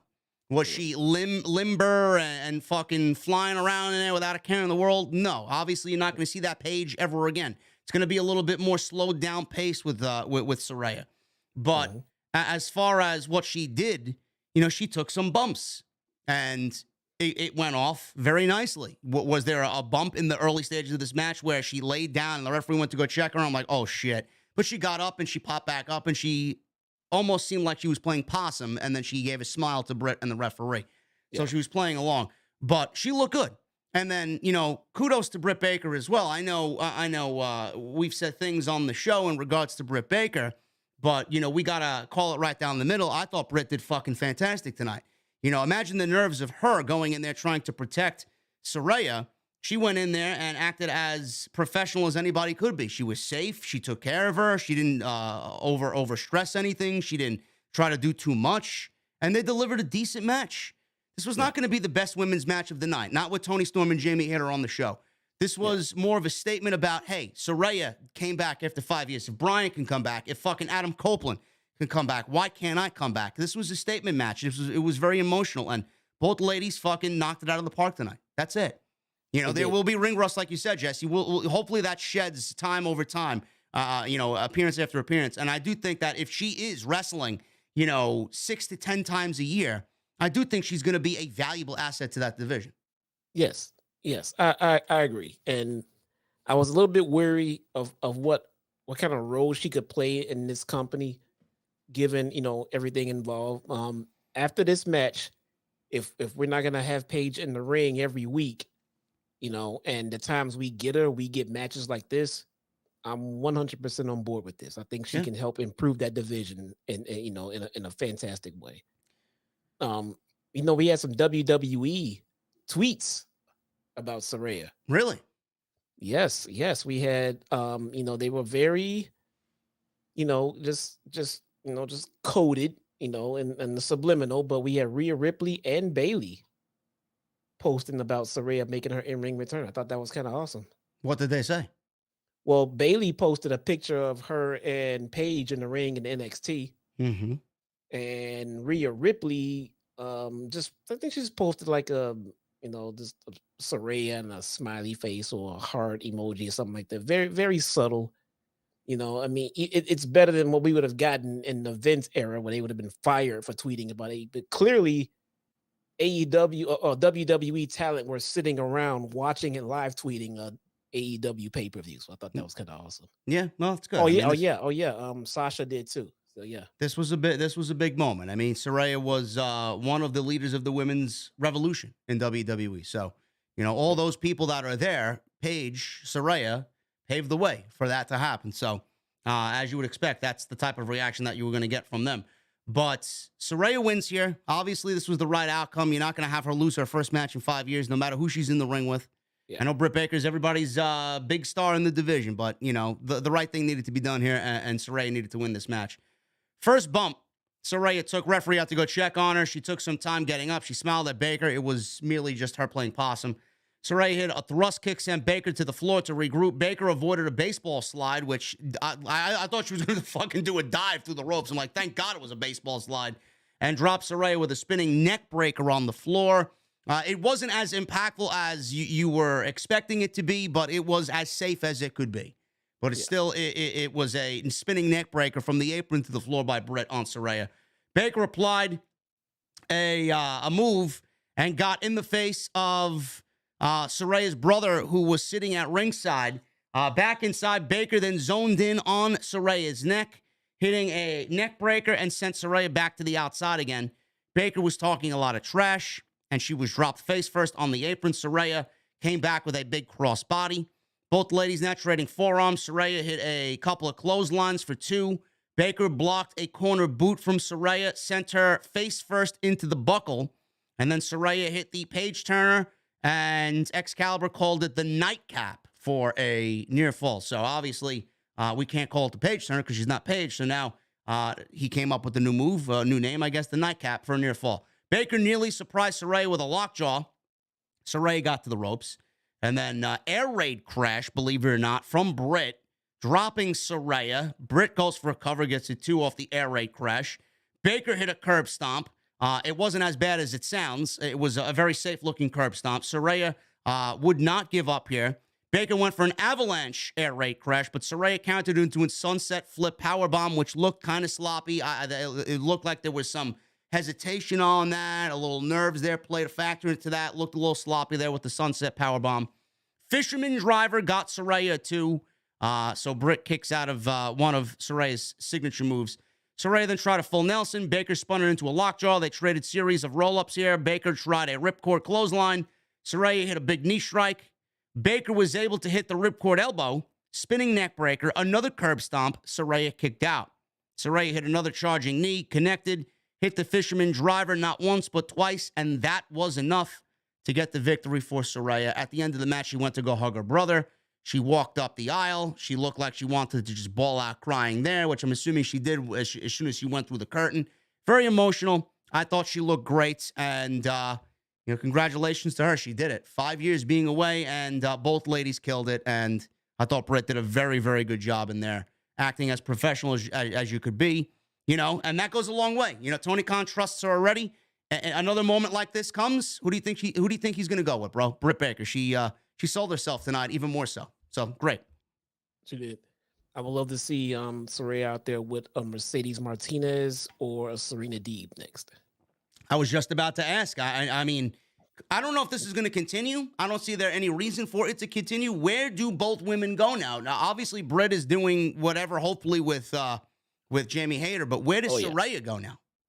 Oh yeah. So I mean, they at this point, I don't think it's important to pick and try to develop feuds for Saraya right now. I think for right now, it's about getting her reps in the ring with some good opponents to get her confidence back and get her timing back and everything like that. So I want her in the ring with very experienced wrestlers. So that's why I'm saying Mercedes Martinez or Serena Deeb. Yeah, I could see that. I mean, more Serena Deeb on television, please. Please. Ring of Honor TV champion Samoa Joe. He is in a triple threat match against Powerhouse Hobbs and Wardlow. This was for the TNT Championship. 3 Hosses, Chaos, and Wardlow loses the TNT title. I was shocked. I was shocked from the Elite not winning the Trios Championships. I was shocked at this, with Wardlow losing the TNT Championship. We all thought, Jesse and I both thought, that with Powerhouse Hobbs in this thing, it was going to be Powerhouse Hobbs taking a pinfall from Wardlow and Wardlow retaining the TNT title. Samoa Joe is now a double champion, Ring of Honor TV title and TNT title around his shoulder. Listen, we both love Samoa Joe. I have no problem with Joe being double champion anywhere. Yeah. But, I mean, Jesse, after the outcome of this match, we'll get into what happened here. Wardlow losing the TNT title. I don't know how anybody listening to us, I don't know how Tony Khan, I don't know how Wardlow himself doesn't look at this and say, man, I had a disappointing fucking title run. I mean, this, we love Wardlow. I mean, he's fucking incredible. He deserves a lot better, but Jesus fucking Christ, man, was this a botched title run for Wardlow for the TNT title? It was. And there's almost nowhere for Wardlow to go right now. You know, the natural progression would be for me to say, well, now he can go and, revisit his feud with MJF on a different level now, right? That's not going to end well for Wardlow. No. So we can't do that, and he just lost the mid-card title. So where he goes from here, I honestly have no idea whatsoever, man. None. Yeah, I want you guys to get that Wardlow MJF narrative out of your head. This is something that, this is the finest of long-term booking. We don't need this happening right now. MJF is about to pull a Roman Reigns in AEW. He's not losing that title until his contract is up in 2024. So get it out of your heads. It's not happening now. Where does he go from here, Jesse, after he loses this title? Because from what I saw, it looks like Samoa Joe, the way he won, which was legal in a triple threat match, it may lead to a Samoa Joe Wardlow match for the TNT title again, and it may serve as a possible reset for Wardlow taking the title off of somebody as credible as Samoa Joe. That would... I'll be so pissed off if that happens, man. Why? Yeah, and we'll both be asking on the fucking day that it happens, why did you take the title off of him to begin with? Why? And it would definitely sound, it sounds like a Bruce Pritchard thing to do. Yeah, I'll be so fucking mad, dude. A good, solid title defense is better than, winning the title, 2 times in a few weeks' time. I mean, I'll be so pissed off if that happens. So I'm going to assume that's not going to happen. And that being said, where Wardlow goes from here, I don't know. Put him in a tag team somewhere. I don't know. Put him in a stable. Make him a part of a trios team. I don't know. But he's not going anywhere near a world title right now. If he does, he's buried because he's going to lose the title that he had and then lose a world title opportunity. So I don't know what they do with Wardlow. I don't think they know what they want to do with Wardlow right now. It sucks, man. It's so up in the air. There's 2 things that you could do with Wardlow. One, obviously, a rematch with Samoa Joe, which will then, it's difficult to say that because then it brings up the question of why did you take the title off of him tonight if you're just going to put the title back on him and beat Joe somewhere down the line. You could put him in a Trios Championship title picture with FTR. I don't know what FTR is going to be doing. Maybe they'll be losing those tag team championships come New Japan's Wrestle Kingdom. I don't know. I feel like they're going to be dropping those IWGP World Tag Team Championships. So they'll be a little lighter in the gold department. They are still Ring of Honor Tag Team Champions. I don't know who they're going to be dropping those titles to. That's coming up in about a month. We could see Wardlow and FTR, bro, go after the Elite, for the Trios Championship somewhere in 2023. That would be a nice spot for them And Maybe it would something to do. rekindle something with the Bucks and FTR, not for the tag team titles, but for the Trios Championships. I could see something like that happening, and he would fit in there perfect with FTR. Yeah, that would be definitely something to do and to keep him engaged. So I'd be okay with that one. Side note, after Full Gear, it looks like the Blackpool Combat Club came out to the ring to say goodbye to Moxley. It looks like they kind of just saw him off, and everybody was chanting "Thank you, Moxley" and things like that. So it looks like he's definitely going to be going away for a little bit. Good. He's going on vacation. He just signed a 5-year contract. He's not going anywhere. Good. Go He's heal not up. going anywhere. Yeah, he'd be fine. Oh, but That's awesome. he's going back to work for Triple H, JD. Oh, Jesus Christ. No, he's not. He just signed a new extension with AEW. He's not going anywhere. He's going on a fucking holiday somewhere. He's going to be on a Paradise Island with Renee and their daughter. If you see Renee missing all of a sudden, you definitely know what happened. You know. Yes. But Samoa Joe. Yuta came out, Claudio came out, Brian came out, and they kind of just helped him up and, kind of gave him the spotlight in the crowd, just chanting him out. It looks like he's going to be going away for a little bit. Good. He worked his fucking ass off, bro. Yes, he did. He carried this company on his back all year long. He's been through drama as world champion. Let him go on vacation. You want to take 6 weeks, bro? Go ahead. 2 months? Go ahead. It's fine. He needs it. He needs it. Samoa Joe wins the TNT Championship. Poor Wardlow. I don't know where they go. Wardlow immediately went after Joe on the floor. He posted him before Hobbs steamrolled the TNT champion down by the ringside area. Hobbs controlled both guys early on, clubbing elbows, dropping Joe with a T-bone suplex. Wardlow then he rushed up the ropes and hit a twisting dive to wipe out both Joe and Hobbs to gain control. He got some fucking distance off that twisting splash off the top. Unbelievable. And he goes back up top and delivers a senton to Hobbs. Joe hit a running senton of his own. Wardlow was taken care of. Joe raked the face of Hobbs, hit a big charging boot on Hobbs. Wardlow jumped back in, quickly planted him with a power slam. Joe locked Hobbs into a guillotine choke, but Wardlow took them both down. Hobbs was then taking some offense from Wardlow in the corner with some strikes. Joe ran into a spine buster for 2. Hobbs still has the best spine buster in the business, if you ask me. Hobbs and Wardlow then are on the outside. This is where Joe wiped both out with a big dive. Joe tried a powerbomb on Wardlow, but Hobbs hit a big pounce on Joe. I thought Joe was legitimately injured off this fucking pounce on the outside. Hobbs literally threw all of his weight into Joe. I thought Joe was going to come up with a fucking concussion on the outside. He went into the barricade so hard. He did go. He would have head first right into Yes, it. he did. And Joe has a history with concussions, so I Yes. did get concerned too. Back inside, Hobbs is in there. He took out Wardlow with a big spine buster for a 2 count. Wardlow and Hobbs, they were fighting for position here. Wardlow fired off 2 power bombs, but as he went for the 3rd power bomb and winning the match, Samoa Joe took the TNT title from the outside, ran into the ring, and wiped him out with it. Joe locked on the coquina clutch on Hobbs, who was already passed out. Referee had no choice, and he stopped the match. Joe wins the TNT champion. He is now a double champion.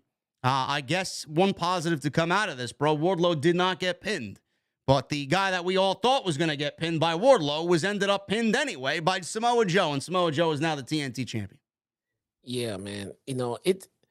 I'm not a big, huge fan of having double champions, Roman Reigns not included here.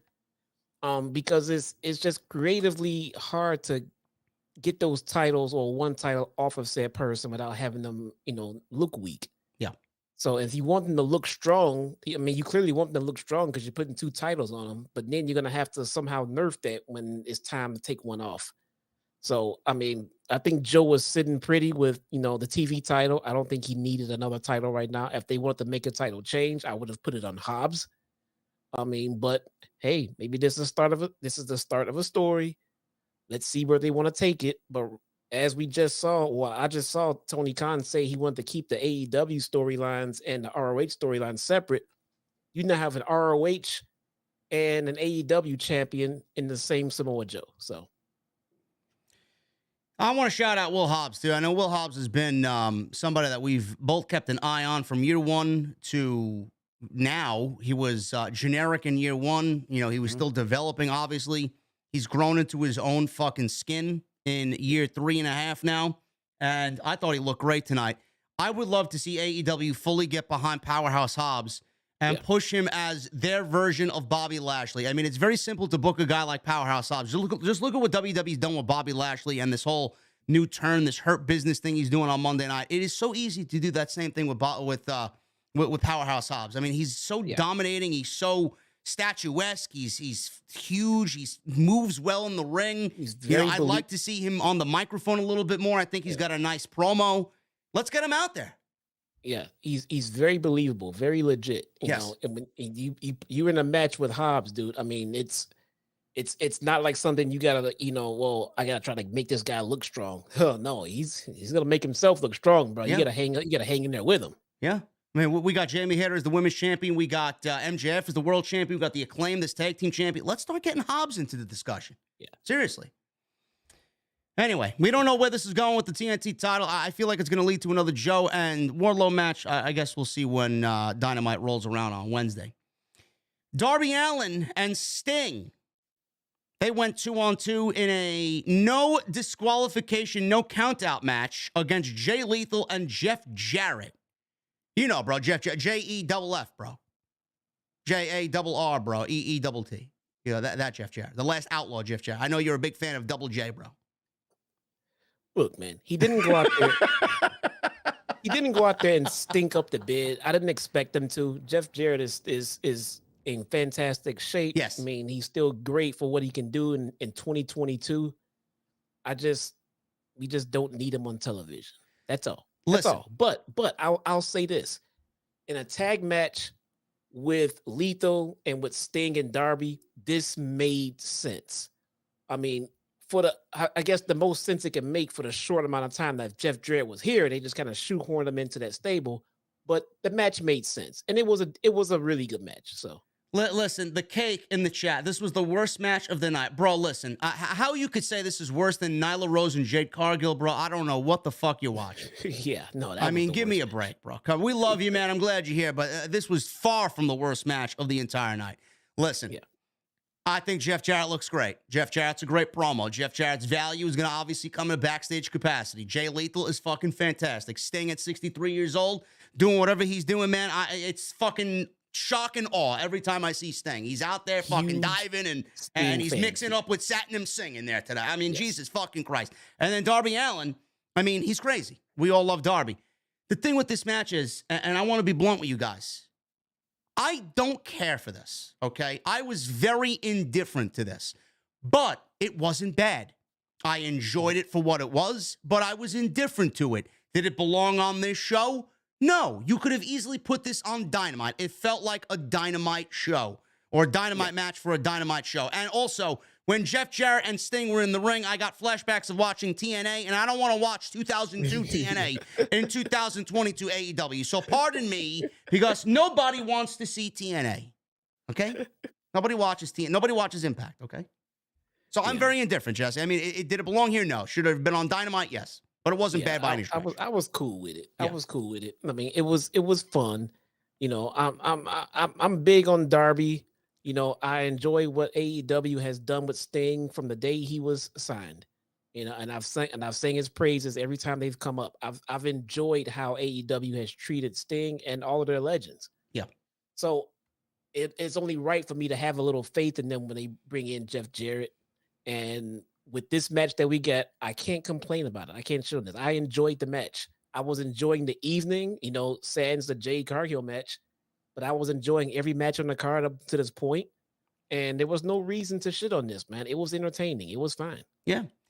So Jarrett brought out 4 guys dressed in Sting masks. There was a body bag shown on the ramp as Lethal and the fake Stings went up to check it out. Smoke filled around the body bag, and Darby flew through the smoke with his skateboard and wiped everybody out. Jarrett's in the ring. He doesn't know Sting's behind him. So we got a chant of TNA, TNA.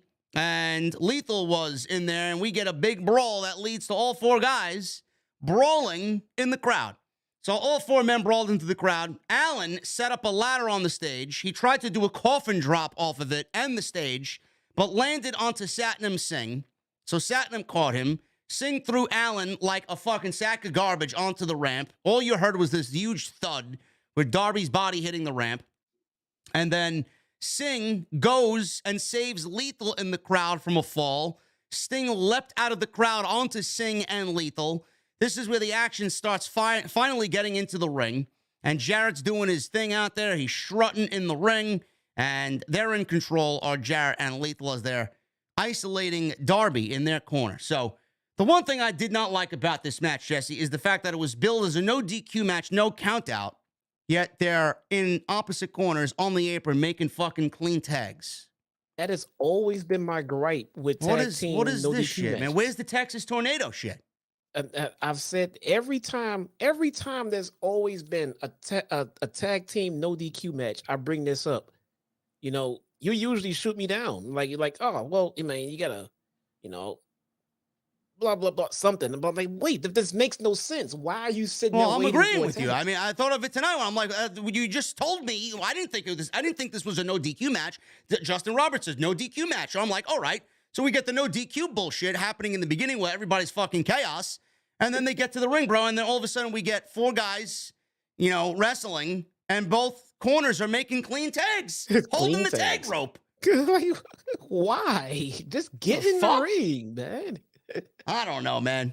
Just Fun those little things, you know. This is what we do. This is what I do for a living. I got to pay attention, right? I got to call it out. Who the fuck made that decision?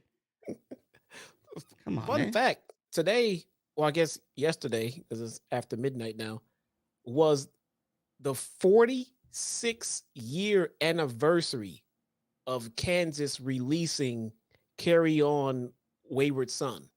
Today? Yesterday. Yesterday. Oh, on the day of the show. The day of the show. Yeah. Wow. 46. Go to the Kansas Twitter account. They posted it. 46 years ago today, "Carry On, Wayward Son" was released as a single. You know, man, that was my favorite song to play on Guitar Hero. That was my favorite song to watch Randy Marsh play on Guitar Hero. That was progressive heavy metal before progressive heavy metal was even a thing. So anybody that likes Kansas, Carry On, Wayward Son, you are a closet progressive rock fan. No. I love that fucking song. I love progressive metal. I love that type of shit. But yes, that was my favorite song on Guitar Hero, bro. How many people in the chat actually play Guitar Hero, man? How many people were actually able to master Dragon Force Through the Fire and Flames as the fucking secret song in Guitar Hero, man? That was the toughest song ever. Never played Guitar Hero. No? I heard it was making a comeback. Really? Yeah. You know what I do have though? Well, I don't have it, but I have a pre-order. The PlayStation 5 VR2. PlayStation 5 VR2. Yeah. You're going to be dipping into virtual reality? Yeah, man. I got mine pre-ordered, bro. Oh, okay. How much is that going for? Oh, it's a lot. I won't ask. You don't want to know. I won't ask. Anyway, this was pretty cool towards the end. I love the ending of this thing. So we got Darby Allin in there getting beat up. Action went to the ring. He's getting beat up. Sting was able to make a hot tag. He was dishing out stinger splashes and got the Scorpion Deathlock on Jarrett. Sting no-sold Sanjay trying to get in there and getting some offense in. So this was part of the no DQ rule, I guess. So Sting stepped in and delivered a vicious choke on Sting. Darby and Lethal were tagged back in. Lethal combination got a 2 count on Darby from Jay Lethal. Jarrett wanted a guitar shot. He nearly hit Lethal with it. Pulled back and stopped. Jarrett was knocked down, and Lethal, he did a float over stunner. Did Darby on Jay Lethal. Allin went for a coffin drop, but leapt right into Jeff Jarrett's guitar shot right in the back. That was a great spot. Darby kipped up, no-sold it, and delivered a very Sting-like move as Sting wiped out Sanjay. Sting came back, missed a splash. Sting did a Scorpion Death Drop with Darby Allin, which looked great on Saturn. He tried to get him in the Scorpion Death Drop. Could not drop him because of his weight. I don't know why. I don't know how. Just fucking drop down. Just drop down. But he waited for Darby to go, and it was a coffin drop / Scorpion Death Drop combination to get Sanjay out of there. Allin hit a coffin drop on Lethal to get the 1, 2, 3. It was good. It was just not my cup of tea. I didn't really care for building into the show. I was indifferent to it. It should have been on Dynamite instead of their show. But there was nothing wrong with it. It's just my opinion. I didn't care about. This way. I think about it this way. If we didn't have Jeff Jarrett in this match, it could have been worse. We could have had Satnam Singh. Yes. Okay, so that being said, I'll take Jeff Jarrett. Me too. Well, now that you put it that way, yeah. Yeah. So it's Jamie Hayter versus Toni Storm. This was for the AEW Interim Women's Championship. Now, lovely. Sean Spears said on Twitter tonight that the interim shit needs to go away. Fuck off with it. You're either a champion or not. Get rid of it. I think we need to start moving on from this because if Thunder Rosa doesn't come back in the next week or two, I honestly think we should strip her of the championship and give Jamie Hayter the fucking sole AEW Women's Championship title. Because I'm hearing Thunder Rosa is supposed to come back. I'm also hearing that Thunder Rosa is not even injured. I don't know.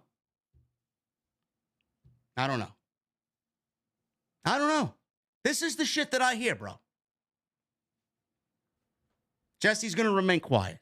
I heard from people on Twitter, man. People thinking that Thunder... I didn't hear from nobody. I didn't hear from nobody specifically reaching out. The people are talking, bro, thinking that Thunder Rosa is not really hurt. Do we need to drop the interim title? Well, I don't want my silence to make it seem like that she's not, because she is hurt. I'm sure she is. She is hurt. And where this comes from, I don't know. But nonetheless, I was anticipating, because they have AEW has a Texas loop coming up, including San Antonio. My guess was she was going to show up there in her hometown. So you think she's going to make it back to TV in her hometown? That's what my guess is. Yeah, I think she'll make it back to TV in San Antonio, and they'll figure out what to do. I mean, clearly her first feud should be with Jamie Hayter. I mean, although it feels like the Toni Storm business is now incomplete, so I don't know. But my guess is, yes, she'll be back in, I think it's December. Sometime in December, they'll be in San Antonio. They have a big Texas loop coming up. I think she shows up there. All right, well, Jamie Hayter won the Women's Championship tonight. She beat Toni Storm. I want to go into the outcome first, and then we'll talk about how the outcome came about. We got Jamie Hayter winning the championship, and I know a lot of people were thinking, well, you got to do Toni Storm and Thunder Rosa if that is the case, and Thunder Rosa is coming back. Jesse had made mention of it on the last couple of shows that we did. You got to do Toni and Thunder, and you got to get Toni Storm the championship and call her the real champion. But the thing was she ever really champion?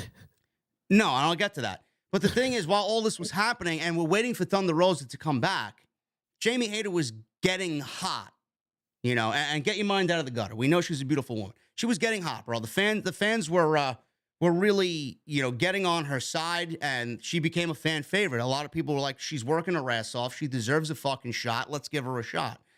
So Toni Storm now, when we were coming into this show, we were like, Toni's got to win. Now, after this show, I don't think either of us are complaining that Jamie Hayter is the champion.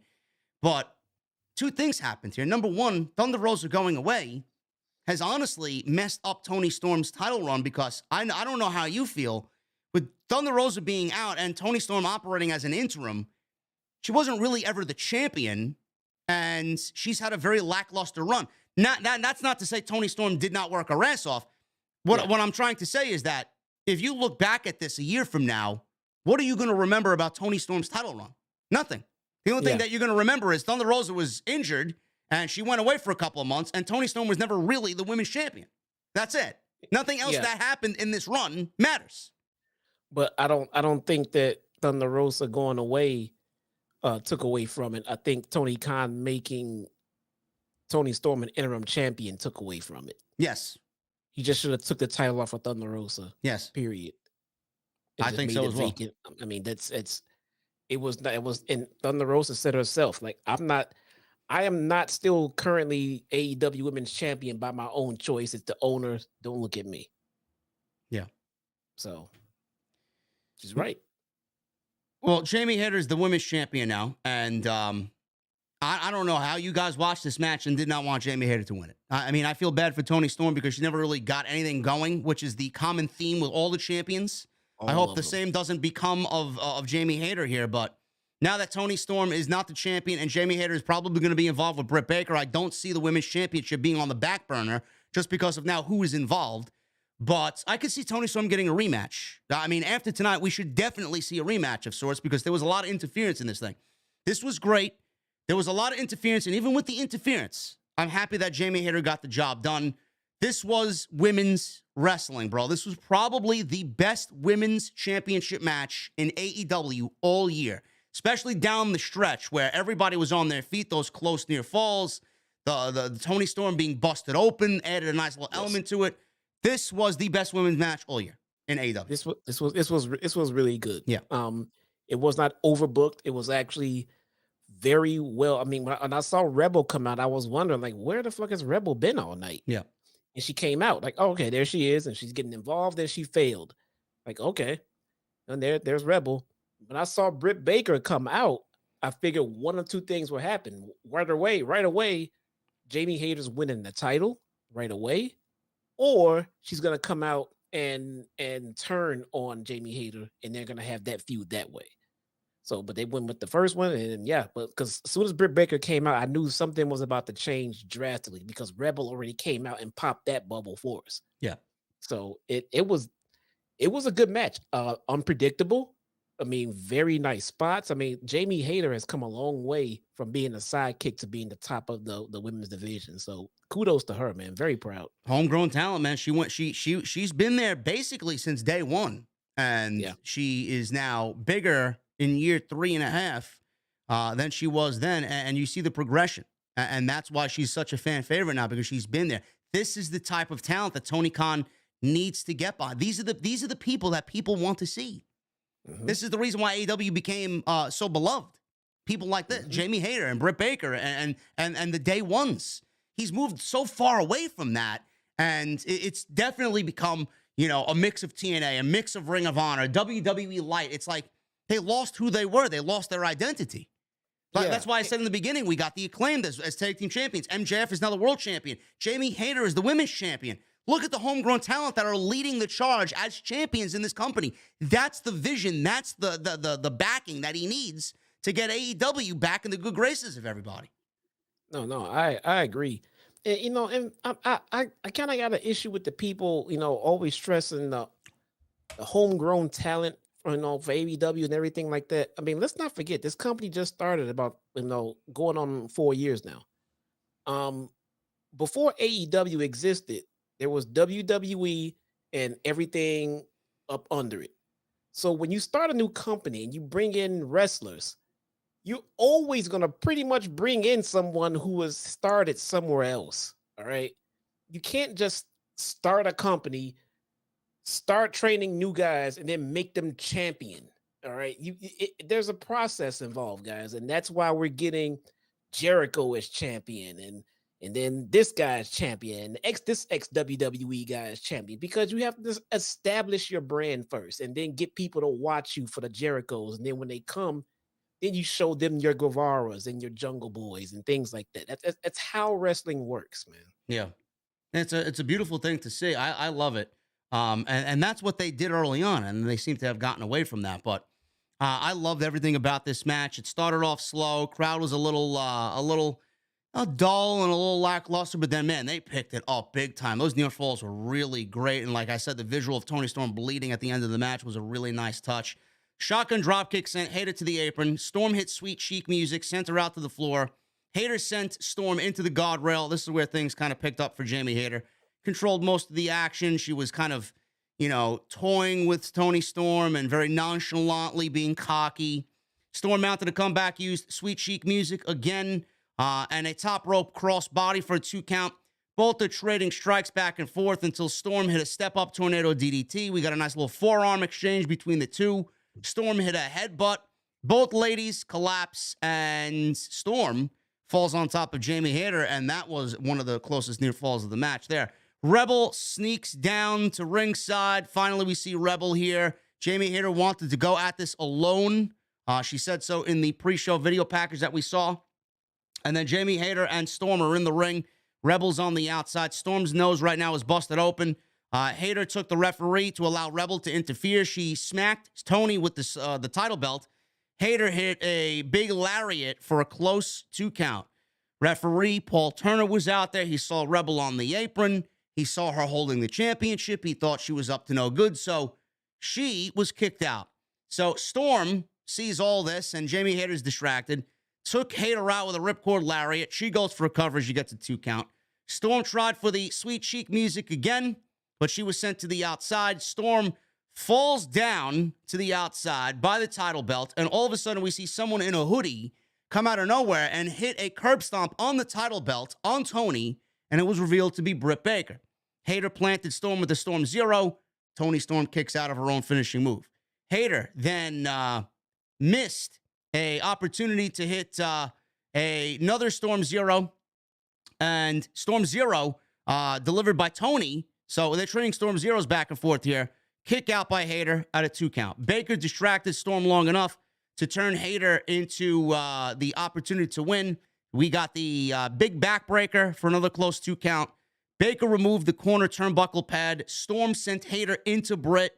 I thought this was going to be it for Jamie Hayter, and she was going to lose this, and we were going to get Britt and Jamie Hayter splitting up here, but that was not the case. That knocked Britt to the floor. Storm charged in. She inadvertently hits the exposed steel that Britt Baker undid. Hayter with the Haterade for the 1, 2, 3, and she wins the title to a standing ovation. People were on their feet. Huge reaction when she won the title, and she is the new interim women's champion. I can't hate on this. I thought this was a fantastic match. Best women's match of the entire year. Right outcome. I even tweeted Tony Khan. That is women's wrestling. That's the opportunity you needed to give her, and she fucking stole it, and I love it. Awesome. Yeah, it was a great moment. I was worried that the call was for Toni Storm to win.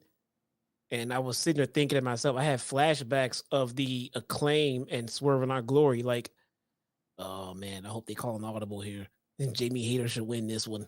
Yeah, a lot of people were like, some people were tweeting me saying, oh, Tony Khan learned this lesson from the Acclaimed and Swerve In Our Glory at All Out. He called an audible in the middle of the match. I don't know if he did or not, but it didn't feel like one. I felt like this was automatically the way it was supposed to be. I think Jamie Hayter was planning to win this match from the word go. Could be. Yeah. It could be. I was that's the first thing that popped in my head too. Like, oh, they should probably call an audible here. But yeah, I could see that. Either way, fantastic match, man. Really good. So what do we do here? We do Jamie Hayter and Thunder Rosa. Obviously, whoever the champion now is going to have to wrestle Thunder Rosa. So whoever wrestles Thunder Rosa, to me, it would be right for them to win the championship. Correct. So if it's Jamie Hayter and Thunder Rosa, Jamie Hayter is the women's champion. Then we get Jamie Hayter and Britt Baker for the championship, bro. But Britt Baker just lost to Saraya. It doesn't matter, bro. It doesn't matter. It doesn't matter. So Britt's coming off a loss and automatically going to be in a title match with Jamie Hayter because they're together. Yeah, it makes sense. Oh, okay. I just want to make sure. Yeah. I thought to get a championship match, you have to win matches. Nah. Or that's not the case anymore. That's why we got rid of the ranking system. Or maybe AEW's hired Bruce Prichard. We don't even know. It could be. I mean, look, maybe they don't jump right into it, and maybe in the meantime they stack Britt Baker with some wins to get her up to that level. I mean, you're not gonna just dive right into it. She's got to face Thunder Rosa. She's got to retain here or there. You got to build the jealousy and the separation. So they got a little time to build her back up for that match. Yeah, and that's where we're going. So after Jamie Hayter is the real women's champion, it's going to be Britt and Jamie Hayter is going to be put over by Britt Baker. That's the way it's got to be, right? Yes, absolutely. Okay, just making sure. We don't. We're not in agreement here that Britt Baker is going to be a women's champion again, going into 2023. Maybe. What if they chose her to defeat Jade, and then have title versus title? I would not mind that. Do we need two women's championship? No. If they merged them, do we need two women's championships in the company? No. No, we do not. Man, absolutely not. Listen, what if Saraya is built up to take the title off of either Jamie Hayter or Britt Baker going into their London show? I don't think could you see that? I don't think Saraya is not only not there yet, but not close to getting there to be holding the title to lead the division yet. All right. I think we're getting ahead of ourselves. I think she needs to get a little bit more acclimated in the ring again, and reconnect with the crowd, because the match she had tonight was fantastic. It was great, but the crowd reactions are still not where I would like to see them to see her holding the title. Yeah. Not yet. So. Excellent women's match, though. Right outcome for sure. I feel sorry for Toni Storm. I feel like she never really got going, and nobody's going to remember anything about her title reign, but it is what it is, man. It's just a common theme in the women's division. The Acclaimed.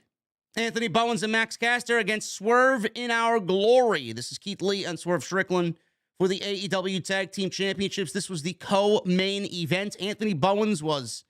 Now, I know I've seen people online worried about his shoulder. He was wearing a sling everywhere he went.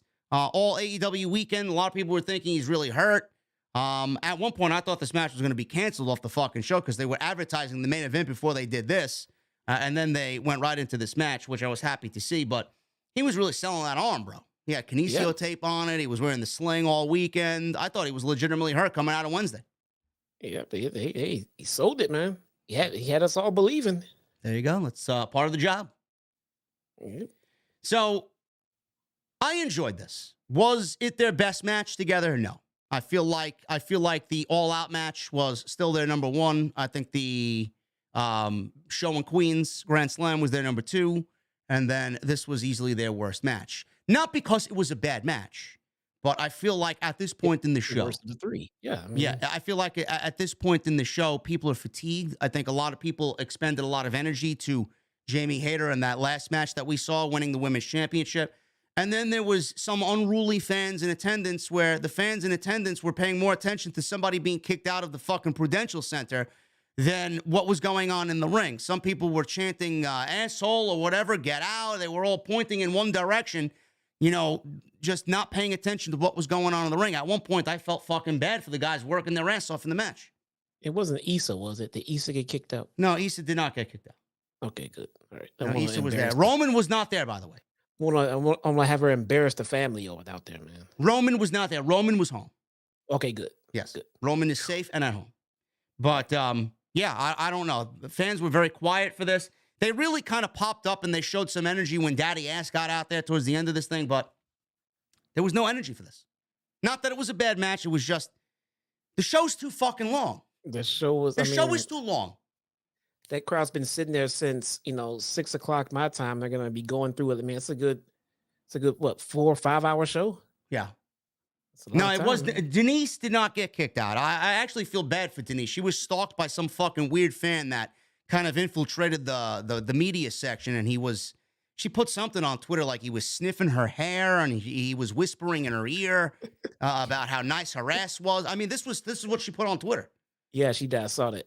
I mean, that's fucking ridiculous. I mean, they didn't put him in the press booth. They just had him out there in the crowd, and someone sat next to her, started hitting on her. They didn't know who she was. No, he actually came down from the nosebleeds to sit behind her and started sniffing her hair. How fucking weird. Her husband was there though? No, her husband was not there. Her husband's back in California. Oh, I thought she said someone. Oh, she said it was somebody else that's yeah. There was a couple of the other media colleagues that she's friendly with, but I mean that's disgusting. I mean, Jesus fucking Christ. AEW, what are you doing, bro? This is your fan base? Bro, I don't know for sure because I'm actually not a female, but I'm pretty sure you can ask any female we may have here in the chat that may know about what happened to Denise, and they might say that is nowhere near the creepiest thing that's ever happened to them from a random guy. No, probably not. I mean, it gets worse. I mean, he's got some fucking balls to do that in front of the entire media section. I mean, Jesus fucking Christ. I mean, you got no fucking shame there, bro. Yeah, I know, right? Anyway, tag team title match was good. I just didn't like it better than the other two that they had. So this was all about Swerve and Keith Lee. We knew this was coming. The split was coming. It was inevitable. And that's exactly what happened. So the Acclaimed were beaten down. They were beaten down. And Caster made a hot tag. He ran wild with a dive on Swerve on the outside. Tried to lift Keith Lee. That was clearly not going to happen. He settled for Hurricane Rana off the second rope. Caster was cut off in the corner. Fought off Lee. Hit a super famouser off the top for a 2. Bowens nearly drop kicked Strickland onto the barricade that was kind of positioned from the ring apron and the barricade on the outside. So there was this barricade portion or partition that was set up as like a bridge on the outside. So Bowens nearly drop kicked Strickland onto the barricade that was hanging on the outside. Lee saved his partner. Caster went up top, hit this crazy crossbody off of Keith Lee. They both go crashing through this barricade down below. Bowens hit a DDT off the ropes on Strickland for a 2. Rolled through flatliner from Strickland, planted Bowens, and we got 4 kill shot kicks followed by Strickland, and Bowens kicked out. Strickland went for a swerve stomp, missed. Bowens hit the arrival. Caster reappeared, hit the mic drop off the top rope. Lee broke up the 2 count. Strickland fought off a double team and dropped Caster with a brainbuster. Lee then takes Caster, and he tosses him clear across the ring as Lee and Strickland hit a fall from glory, but Caster somehow kicked out at 2. So Caster made a blind tag off of a powerbomb attempt, and he comes in, and this resulted in Keith Lee powerbombing Caster onto Bowens. Caster was launched into the ring, attendant table on the outside. Strickland pulled out some pliers that were in the area. All of a sudden, Daddy Ass made the save because he was going to pluck the fingers of Bowens, I believe. So Daddy Ass made the save, never actually came in and attacked Strickland. He did get some boots from Shane Strickland, but he ran away, and the referees held gun back. Strickland went to go talk to Keith Lee about him using the pliers. Lee takes the pliers and throws them away. So Swerve is getting in Keith Lee's face. He slaps Keith Lee in the face. Keith Lee held Bowens up, left his partner just all by himself. Bowens got a schoolboy on Strickland. Strickland kicks out. Bowens reversed a JML driver into a blind tag to Max Caster. Acclaimed hit their finish, put away Strickland 2-on-1 to retain the title. As Keith Lee says, fuck off. He doesn't want anything to do with Shane Strickland anymore. And we are now, bro, on our way to seeing Shane Strickland as a heel and Keith Lee as a babyface. And this was time, and the time was right. And I'm looking forward to both of them going on their own. It should be fantastic. It should be good. I want to see this feud. Let's see what happens. Let's see who comes out on top of it, because I don't think there's a wrong outcome in the feud. No. Someone's got to win it. Someone's got to lose it. And both these guys are fantastic at what they do. So let's see what happens, man. We're going to have 2 legit up-and-coming main event guys on AEW television, Keith Lee and Swerve Strickland. Yep. They are going to have big 2023s. And if they don't, there's a fucking problem. Looking forward to it. Match was good. Just the energy was not there from the crowd as compared to the other matches that they had. Excalibur informed us that Tony Khan has made Death Triangle and the Elite into a best-of-7 series, with Death Triangle already being up 1-0. So match 2 is happening on Wednesday. We don't know if the Trios Championships are on the line on all these matches. That is yet to be determined. I would hope not. I guess whoever wins the best-of-7 is the new Trios Champions. So match 3 will be on November 30th. Match 4 will be at Winter is Coming on December 14th. Match 5, if necessary, will be at Holiday Bash on December 21. Match 6, if necessary, will be at New Year's Smash on December 28th. And match 7 will be on January 11th at the LA Forum, if necessary.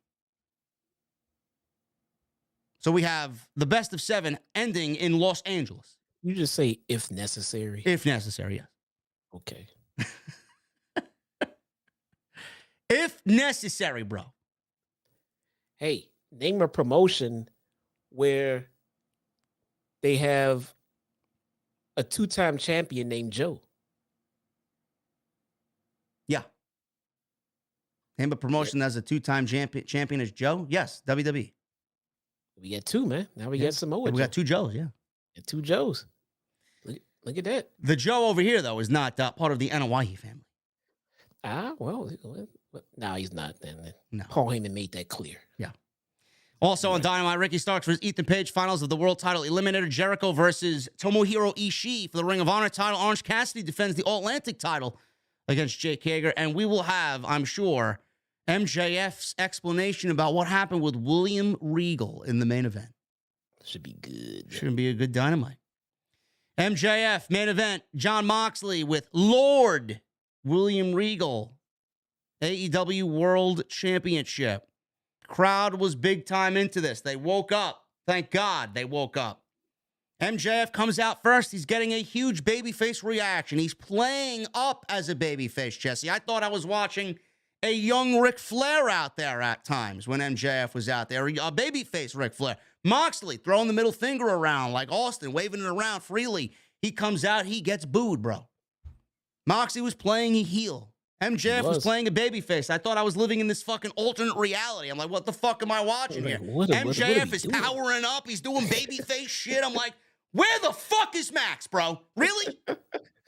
He's in a fucking figure four hole, bro. He's fucking doing the thing. He's shaking his arm. He's fucking reaching for the rope. He's trying to reverse. I'm like, what am I watching here?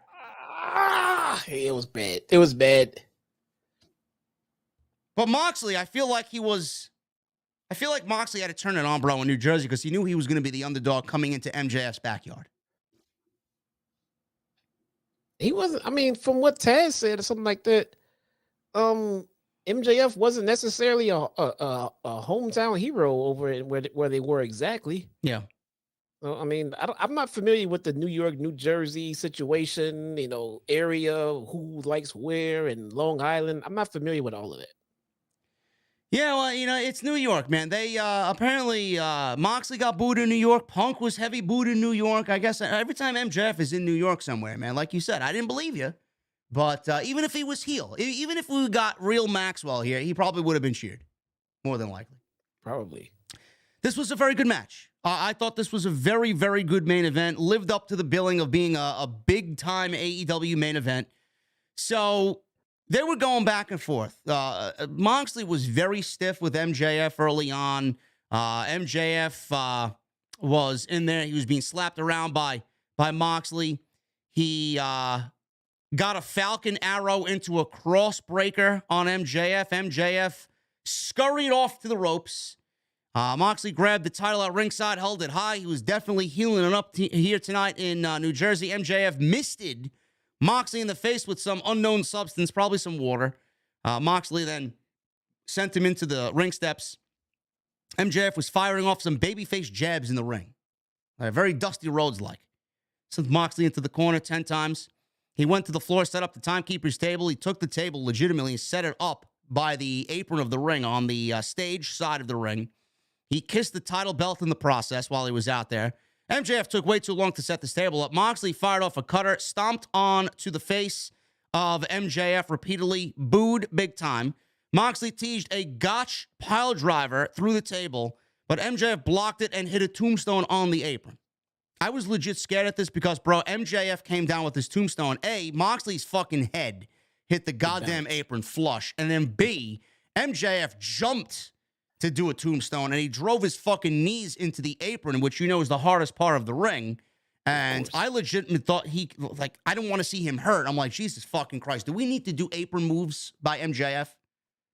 Yeah, I mean, I saw that too. I was wondering if anyone else saw that, but I saw Moxley's head connect. Yes. So, not a good look. Tombstone on the apron. MJF clutched his knee. I thought he legit hurt himself. I'm like, oh, no, we don't need this. MJF went for it again. Moxley countered. He was doing a pile driver of his own, and he jumped off the apron to deliver a pile driver on MJF through the table that MJF just set up on the outside. MJF on the outside. He barely made it back in to beat the 10 count. He ran right into a paradigm shift for a 2. Moxley locked on the figure 4 on MJF, and MJF wouldn't quit. He's trying to reverse the submission. He's baby facing it up, trying to reverse the figure 4. I don't remember the last time I saw a reversal of the fucking figure 4 in a modern day pro wrestling match. Here we are seeing it here. So very old school. Yes. Moxley spilled to the apron. MJF hit his heat seeker pile driver. MJF went for it again for a second time, but this time Moxley chop blocked MJF's bad leg out. Being that he just put him through a table with a pile driver. Moxley got crotched in the ropes. MJF cut him off. Moxley was hitting anvil elbows to booze. Moxley connected with an avalanche paradigm shift, which did not look pretty. I thought MJF kind of came down on his legs and something bad had happened, but he was all right.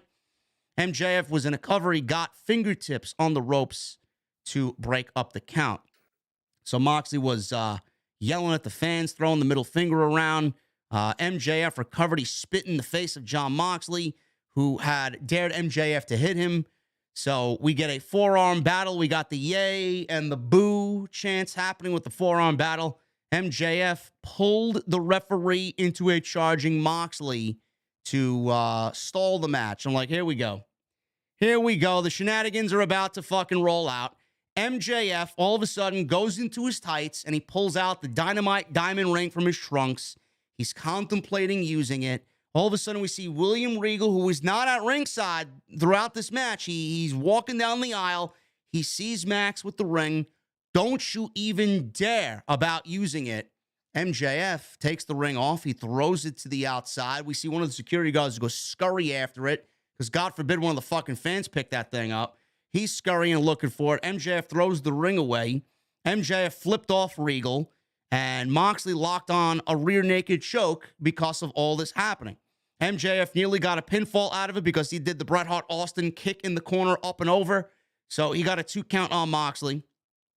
Referee Paul Turner, a replacement referee, goes out there and he gets knocked out. So the replacement referee and the original referee are now knocked out. So Bulldog choke by Moxley. MJF is tapping out. And Bryce Remsburg, the original referee, William Regal, is there on the outside telling Moxley, wake the ref up, wake the ref up. So Moxley goes and listens to William Regal. He goes to try and wake Bryce Remsburg up. During this entire time, William Regal slips MJF brass knuckles. He punched Moxley right in the face, knocked him out. Bryce Remsburg sees this. He doesn't know what the fuck's going on. 1, 2, 3. And William Regal smirked at MJF from the ramp, gave him a nod. And MJF, Jesse, is the king of AEW, 26 years old. He is the new AEW World Champion. We are living in the Maxwell Jacob Friedman era, and it's going to be fucking glorious. This is exactly who we need leading AEW. You want to know who else was 26 years old when they won their first world title? Randy Orton was 24 and Brock Lesnar was 25, right? The Rock was 26. There you go. The Rock was 26. That's quite the company that MJF is surrounded himself with there. Yes, it is. Unbelievable. I mean, I said it on Twitter today. Early when I woke up, it was the first thing I tweeted. We've been saying it for, we didn't see the firm, by the way. No firm. You know, we had insinuated that maybe Regal was turning. We mentioned this weeks ago. We mentioned the firm possibly coming and everything that MJF was doing with them beating him up was all a big ruse. But the devil revealed himself, you know. Tony Schiavone even said William Regal sold his soul to the devil at the end of the show. There was no other outcome for this. It was either MJF or bust. MJF needed to win the World Championship tonight, and that is what we have going forward, and I fucking love it. This is the new era of AEW. Yeah, Austin tweeted out about MJF. Oh yeah, what'd he say? I can't find it. I was trying to fucking find it, but it was short and sweet. Like he's like just like MJF with like a star or something like that. I mean, he's putting them over. Good. Revolution was announced for Chase Center in San Francisco, California. Oh my goodness. March 5th. When is WrestleMania? WrestleMania is April 2nd and April 3rd, I believe. April, okay. Yeah, right. April 1, April 2, I think, one of them. Yeah. That first Saturday and Sunday in April. Chase Center, San Francisco, California. I wish it was a little closer. I don't really want to get on a fucking flight for 6 hours. Wait, who plays there? The Chase Center? I don't know. Basketball team? The Golden State Warriors. There you go. I thought it was a football team. Guys, listen, man. We had 2,900 people tonight in the venue, man. Clearly number one. We were probably right underneath the AEW media scrum. So thank you guys very much for all of your support tonight on the podcast. Love to see it. We got we're going on 1,300 likes. That's great, guys. Thank you so much. We got super chats to go over. Memberships, get them on in. How's that list? I'm thinking about cutting out them. We got several. All right. So if you want to cut out, you can cut out. I'm gonna let you guys go, bro. Thanks for having me on, bro. There you go. No problem, bro. I enjoyed this show. I enjoyed this review. You guys have been great in chat. Thank you so much. Come join me on Monday. Find out how you can win a PlayStation 5. And I will see you guys next time. There you go. Thanks, bro. I'll talk to you tomorrow. Peace, bro. Thanks. Later. There you go, guys. Jesse is leaving, and he is gone. Actually, I'm going to fix myself. So just give me a second here. I should have this already set up, but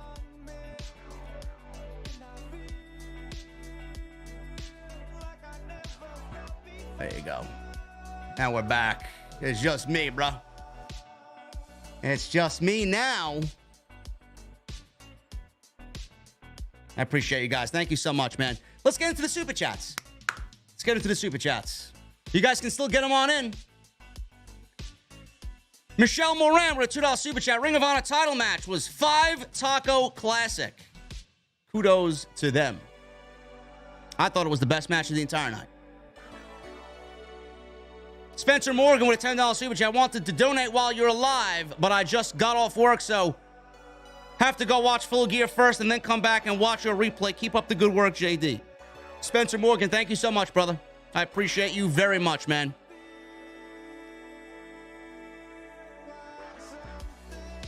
Joseph Taylor with a $10 super chat. Full Gear, 10 out of 10. The Elite vs. Death Triangle. The Acclaim vs. Keith Lee and Swerve Strickland. MJF vs. Jon Moxley, man. Matches of the night. I'm excited for this William Regal MJF pairing. I'm looking forward to it too, Joseph. I said it. I've been saying it, man. That first promo on the Dynamite, we see MJF win the world title, his coronation. That first promo as world champion is going to be fucking off the chain. It's going to be so good. Captain Solo with a $5 super chat. Hopefully with MJF as champion, AEW will enjoy high TV ratings. God knows they deserve it. OTS for life. I think a lot of people are going to tune in for MJF, bro. Especially with the big swerve that happened tonight. Michelle Moran with a $2 super chat. Finally, Moxley can take that well-deserved break. Indeed. And he will. He's going to be gone for probably the rest of the year. Joseph Taylor with a $5 super chat. The Death Triangle versus the Elite 6 more times. Take my money, says Joseph Taylor. I don't know about all that, bro. I'm not going to complain about it. But I hope it doesn't get boring. I hope they don't play it out too much to a point where I'm just sick of seeing it. Knowing all 6 guys, they'll probably do what they can to really reinvent the wheel here. And it's a best of 7, you know? I think when stakes are on the line like that, it really kind of gets the crowd into it. So I'm fully expecting this to be a thumbs-up strategy from Tony Khan. Eric Newton with a $5 super chat. Thank you, buddy. Solid pay-per-view. I thought it was an 8 out of 10. Happy Jamie Hayter won and MJF won. My only gripe was Hobbs didn't win the TNT title and the TBS title match. Yeah, the Jade and Nyla match is already forgotten, bro. Nobody's talking about that. Uncle Willie 101 with a new membership for 4... Actually, no, not a new membership. It's 4 months. Thank you for being a VIP for 4 months, brother. What are you drinking to celebrate? Hey, JD, it's Will. I took your advice. I'm going to start wrestling training soon. Happy to hear that, brother. Good luck with that, buddy. Dragon Punch Studios becomes a member for 2 months. Much love, the OTS fam and the ace of the YWC. Also, Grimm's Toy Show was wearing a Cena shirt and had a jizz in my pants moment in the ladies champ match. I don't know what Grimm is up to, bro. Grimm is doing his own thing, bro. I don't know. Grimm is good people, though. About 10 midgets with a 13-month VIP membership. Oh, my goodness. The biggest shock of the night was Jamie Hayter winning that championship. What's the over-under on Britt turning almost immediately? Over, for sure. I'd love to see Britt turn. I think we need to see bitchy Britt, you know? Just turn, be a heel. I think that would be great.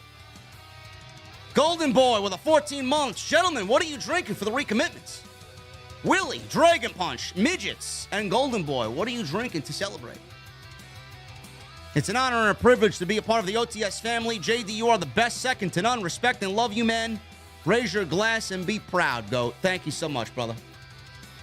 Hey, Issa.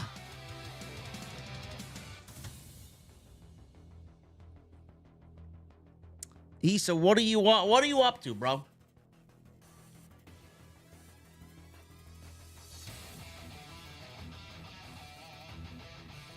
Issa, I saw who you were with tonight, bro. I was jealous. I'm sorry. I you know, I'm here in the venue and sad, bro. Dud, $2 super chat. Triple H needs to bring back Tucker. Yes. Tucker Knight needs to be back in WWE for sure. I would absolutely love to see Heavy Machinery back. Grim, Hula Grim, what's up, man? MJF hit God's here tonight, and that post-show scrum was fire. I'm about to watch it. I'm about to watch it after the stream is over. Also, Epic Trios match, OTS for life. Yeah, Issa, I boycotted the fucking show tonight, man. I wasn't going to go just because of what Jade did to me. And now Revolution's in San Francisco, man. Who the fuck wants to travel to San Francisco?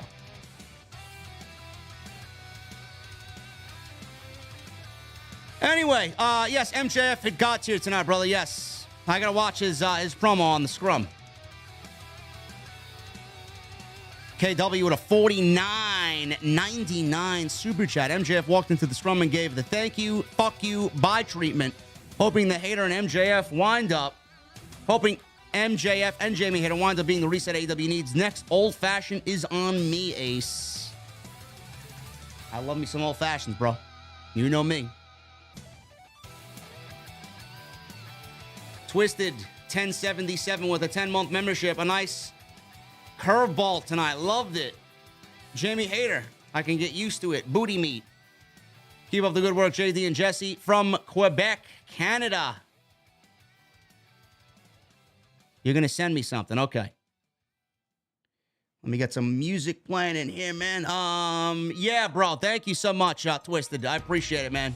Nice curveball for sure. I didn't expect it. I did not expect it.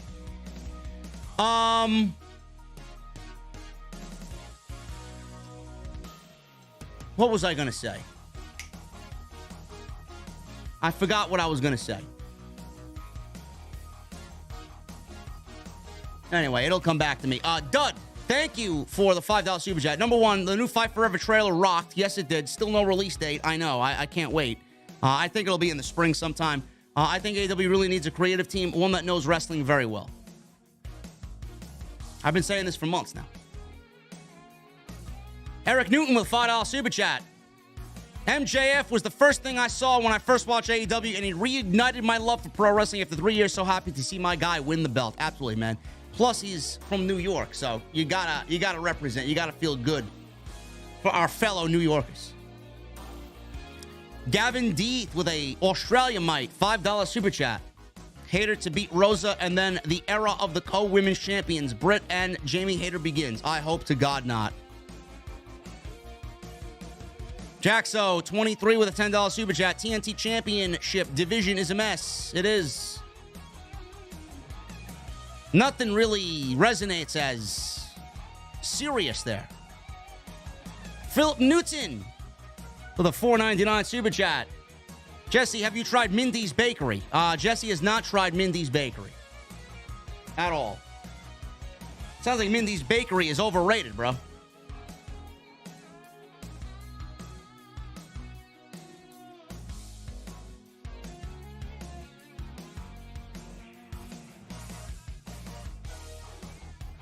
Oh my God, you sent me all the fans getting up for Jade's match?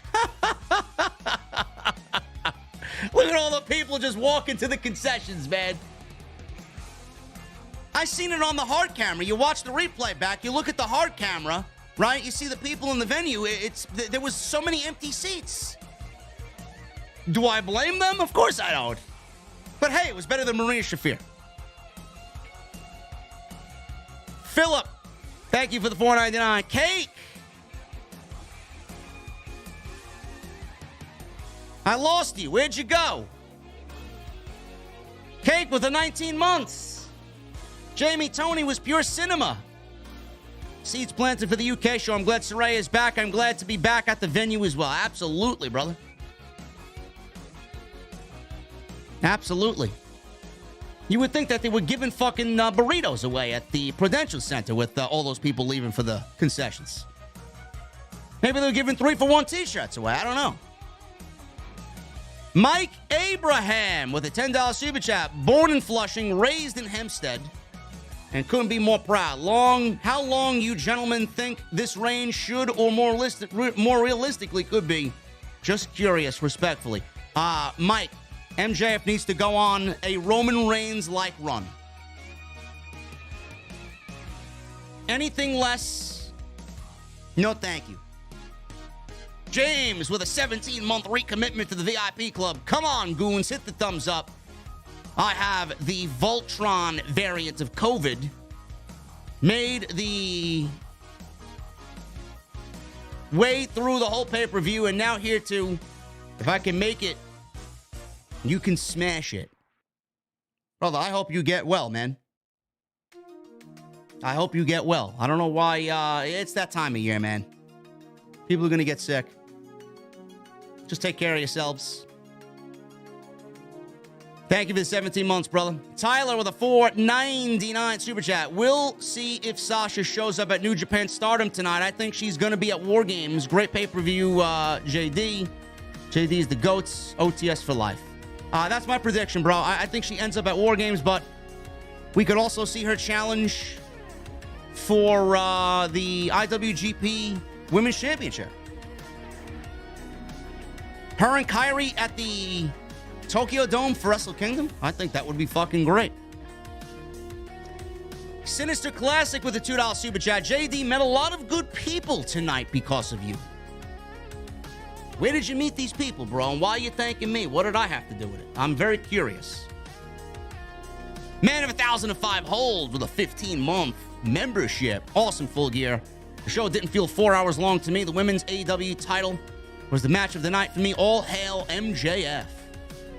It felt 4 hours to me. Listen, I'm going to forever be in that boat of, I think the show should end no later than 11:15.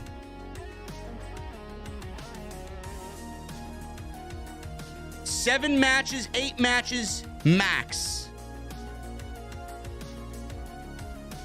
Lloyd Grissom with the $2 super chat. Tomorrow's my birthday, JD. Enjoy the show. Happy fucking birthday, Lloyd. Let me see birthday cake emojis in the chat for Lloyd Grissom. Man of 1,005 holds with a $2 super chat for what that bum did to Denise. Get him out. I seen her Twitter, bro. That was some creepy shit. Wrestling fans are the lowest of the low, bro. Jacob Donnelly with a $5 super chat. Believe it or not, my favorite moment of the night was Jamie Hayter winning the women's title. Unexpected, but absolutely the right move. Jacob, first of all, I'm happy to see you. Number one. Number two, yeah, I can't really fault you for that. That was a big moment. Great moment. Wild Stallions with a new membership. Thank you, Wild Stallions, becoming a new member, bro. What are you drinking? Perfect Cell 71 with a Canadian $6.99 super chat. MJF needs to go through the pillars, and Kenny needs to be the man to take him down.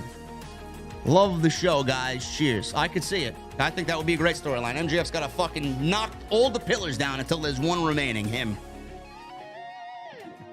Philip Newton with a $4.99. Tonight was a great reboot to AEW indeed. Much love, JD. Thank you, Philip Newton. Phil with a $10 super chat. Awesome show. Elite losing shocked me. Saraya looked good. What do we do with Wardlow now? The growth of Hayter is amazing to see. MJF is the king of AEW. Best AEW pay-per-view all year for me. I thought Revolution was better, but this was number 2 for me, bro. And Wardlow, I said, let's get him in a trio with FTR. I think that's a good role for him. Gregory with a new membership. Gregory Nekrasovas. What are you drinking, brother? Stephen Vandelli, thank you once again for a $100 super chat. I appreciate you, brother. Thank you so much for your generosity. Gregory, again with a $4.99 super chat. Elite vs. Death Triangle was the best match of the night for me. Keep being the best podcast in pro wrestling. Thank you, Gregory. Kinson Stanley with a $10 super chat. In my opinion, the Young Bucks versus the Lucha Brothers is better than the Hardys versus the Dudleys. I won't argue with you, bro. I mean, the Bucks and the Lucha Brothers, it's some fantastic shit, really. Jaxo, 23 with a $50 bomb. Awesome show. Saraya looked good. What do we do now with Wardlow? I just read that one. Actually, no, this is, did I just read this one? I'm so fucking confused, man. Saraya looked good. What do we do now? Yes, I just read this one. I call DT winning this match. Thank you, Jaxo. Yeah, Saraya looked good. Wardlow, trios, man. Trios with FDR. Tanmay with a $7.99. How are they going to book the rest or the best of 7 series Death Triangle? Going to beat the Elite 5 times? No, bro. It's going to be 7 matches that culminate in LA. That's what's going to happen. Justin with a $4.99 super chat. Regal turning on Mox was absolutely awesome. MJF absolutely deserved the championship. Loved this pay-per-view ending. Great ending to a great show. Keep doing a great job, guys. Thank you, Justin, for the $4.99 super chat. Jesse had to bail out of here. Cake with 2 $5 super chats. I made some pizza bagels, and I have a Sprite Cranberry for the #1 tag team in the IWC. Also, a backup Hangman started the Moxley chant. He started the fuck you Moxley chant? Shame on him. Wardlow's run was so bad, he didn't even have a personalized TNT title. My boy deserves better. Indeed, he does. Jesse Caro with a 20-month OTS membership. Thank you so much, Jesse. Great pay-per-view. Way to rebound coming out of Brawl Out. I thought we were getting info on Fight Forever tonight during the pay-per-view. Did I miss something? Yes, they just released an extended trailer with extended video game in-game footage. And it looks great. No release date yet. Bygman with a $1.99 super chat. Keeping it real, Jesse and JD. Much love. Thank you, brother. Francis Loop with a $10 super chat. I think Jamie Hayter versus Thunder Rosa would be a better dynamic because if you turn Thunder Rosa heel, the crowd would even be more behind Jamie Hayter to help her be an even bigger babyface. I'd love to see Thunder Rosa go heel. I think the time is now. Joseph Taylor with a $5 super chat. 2 things. My favorite 3 rock bands are Kansas, Poison, and AC/DC. My favorite Guitar Hero game is Guitar Hero 3, Legends of Rock. Francis Loop with a $15 super chat. I think the Trios division should be for factions so they can use the Freebird rule. Factions like the Dark Order, the Nightmare Factory, the Wingmen, and the Best Friends. I think Malachi Black should be in the main event scene for either the Ring of Honor or AEW Championship. I would also make the House of Black all baby faces.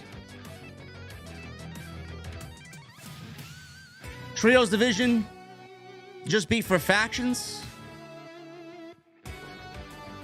The Freebird rule should be used for just 2-on-2 tag team.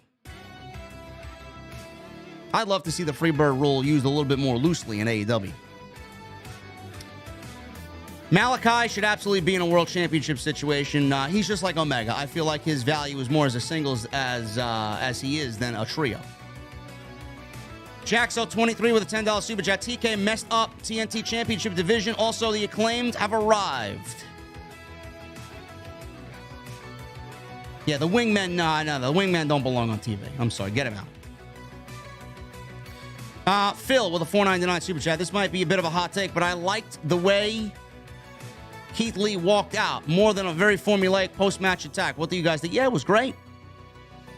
He didn't beat him down. Swerve just got angry, slapped him in the face, tried to slap some sense into him. Keith Lee said, fuck off. He walked out. Like, you want to win on your own that way? Go ahead. You go do what you got to do. I'm not going to be a part of it. I liked it. I thought it was great. $2 super chat by The Cake. Would you do Keith Lee versus Maxwell JD? Yeah, somewhere down the line I could see it. Kazama Fury with a 4-month VIP membership. Blackpool Combat Club minus Regal came out and told Mox what Regal did post pay-per-view. I covered the stage level as an EMT. Maybe it airs in a vignette Wednesday. I could see it, bro. I would hope so. I'd love to see that. And thank you for being here, bro. I didn't know that. Jose Gomez with a $5 super chat. Hey, JD, great post show as always, but I have a question. Will you ever stream Pokemon Violet? I would love to see you play a main series Pokemon game. Yeah, I would love to, bro, but I hate streaming from the Nintendo Switch. Maybe. I don't know. We'll see. I don't really have the audience for that. It's more of just a me thing, you know? Cake with a $2 super chat. With the new era, should they redesign the title? No. Now, he's waited 3 years for this title. You give him this title. Tommy Brannigan with an 11-month VIP membership. Awesome show, JD and Jesse. And Wednesday should be a great Fallout show. Absolutely. I can't wait for Wednesday's Dynamite. Thanksgiving Eve, bro. Siren becomes a new member. Siren, what are you drinking, brother? Jesse's still in the chat, though, listening. Waiting to call me a nerd because I like Pokemon. This fucking geek. Thank you, Siren. What are you drinking, brother? El Ahmed Gaming with a $19.99 super chat. I was at the Prudential Center today, and what a mega pay-per-view. Babyface MJF was so over, and Mox looked great as a heel. Who do you think will feud with MJF next? Wardlow, Adam Cole, comeback, or other? Appreciate you as always, brother. Well, first Ricky Starks, and then I said Eddie Kingston, bro. Jesse and I both said Eddie Kingston. That would be a great Revolution main event. You build up Eddie as going after the big one final time. Either at Revolution or Double or Nothing. Jeremy Lewis with a 16-month membership. What are you drinking to celebrate tonight, bro? Oh, the many clashes that come from the devil and the god of pro wrestling. No, not talking about that clown Baron Corbin. Cheers to 16 months and running. Baron Corbin never won a world championship, and here MJF is. They're very cozy with each other. Here MJF is at 26 years old winning his first world title. And Anthony Bayless with a new membership. Thank you so much, brother. What are you drinking tonight to celebrate your new membership, man?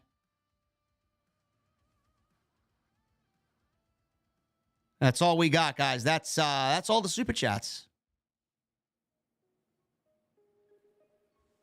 We had a great show tonight, man. We were very focused. We were laser focused. We were in, right?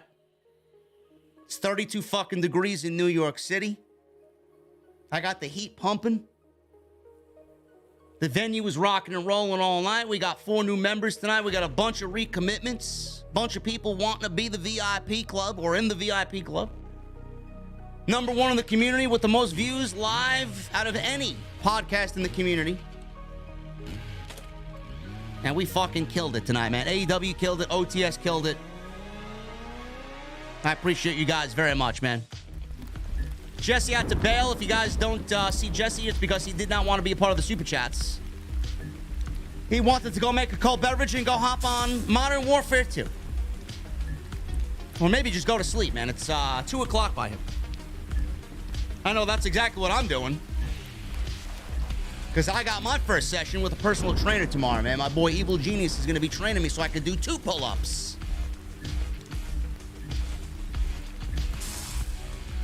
Anyway. Appreciate you guys, man. We'll be live tomorrow night. We'll be live tomorrow night, man. It'll be VIP only. Members only tomorrow night. Off the Script, episode 453. We'll have a good time tomorrow. And then we'll hit Thanksgiving week, man. The last week of... no, actually, it's not the last week. It is... yeah, we're going on Thanksgiving week, and then we got War Games week. We got 2 weeks left. A week and a half left.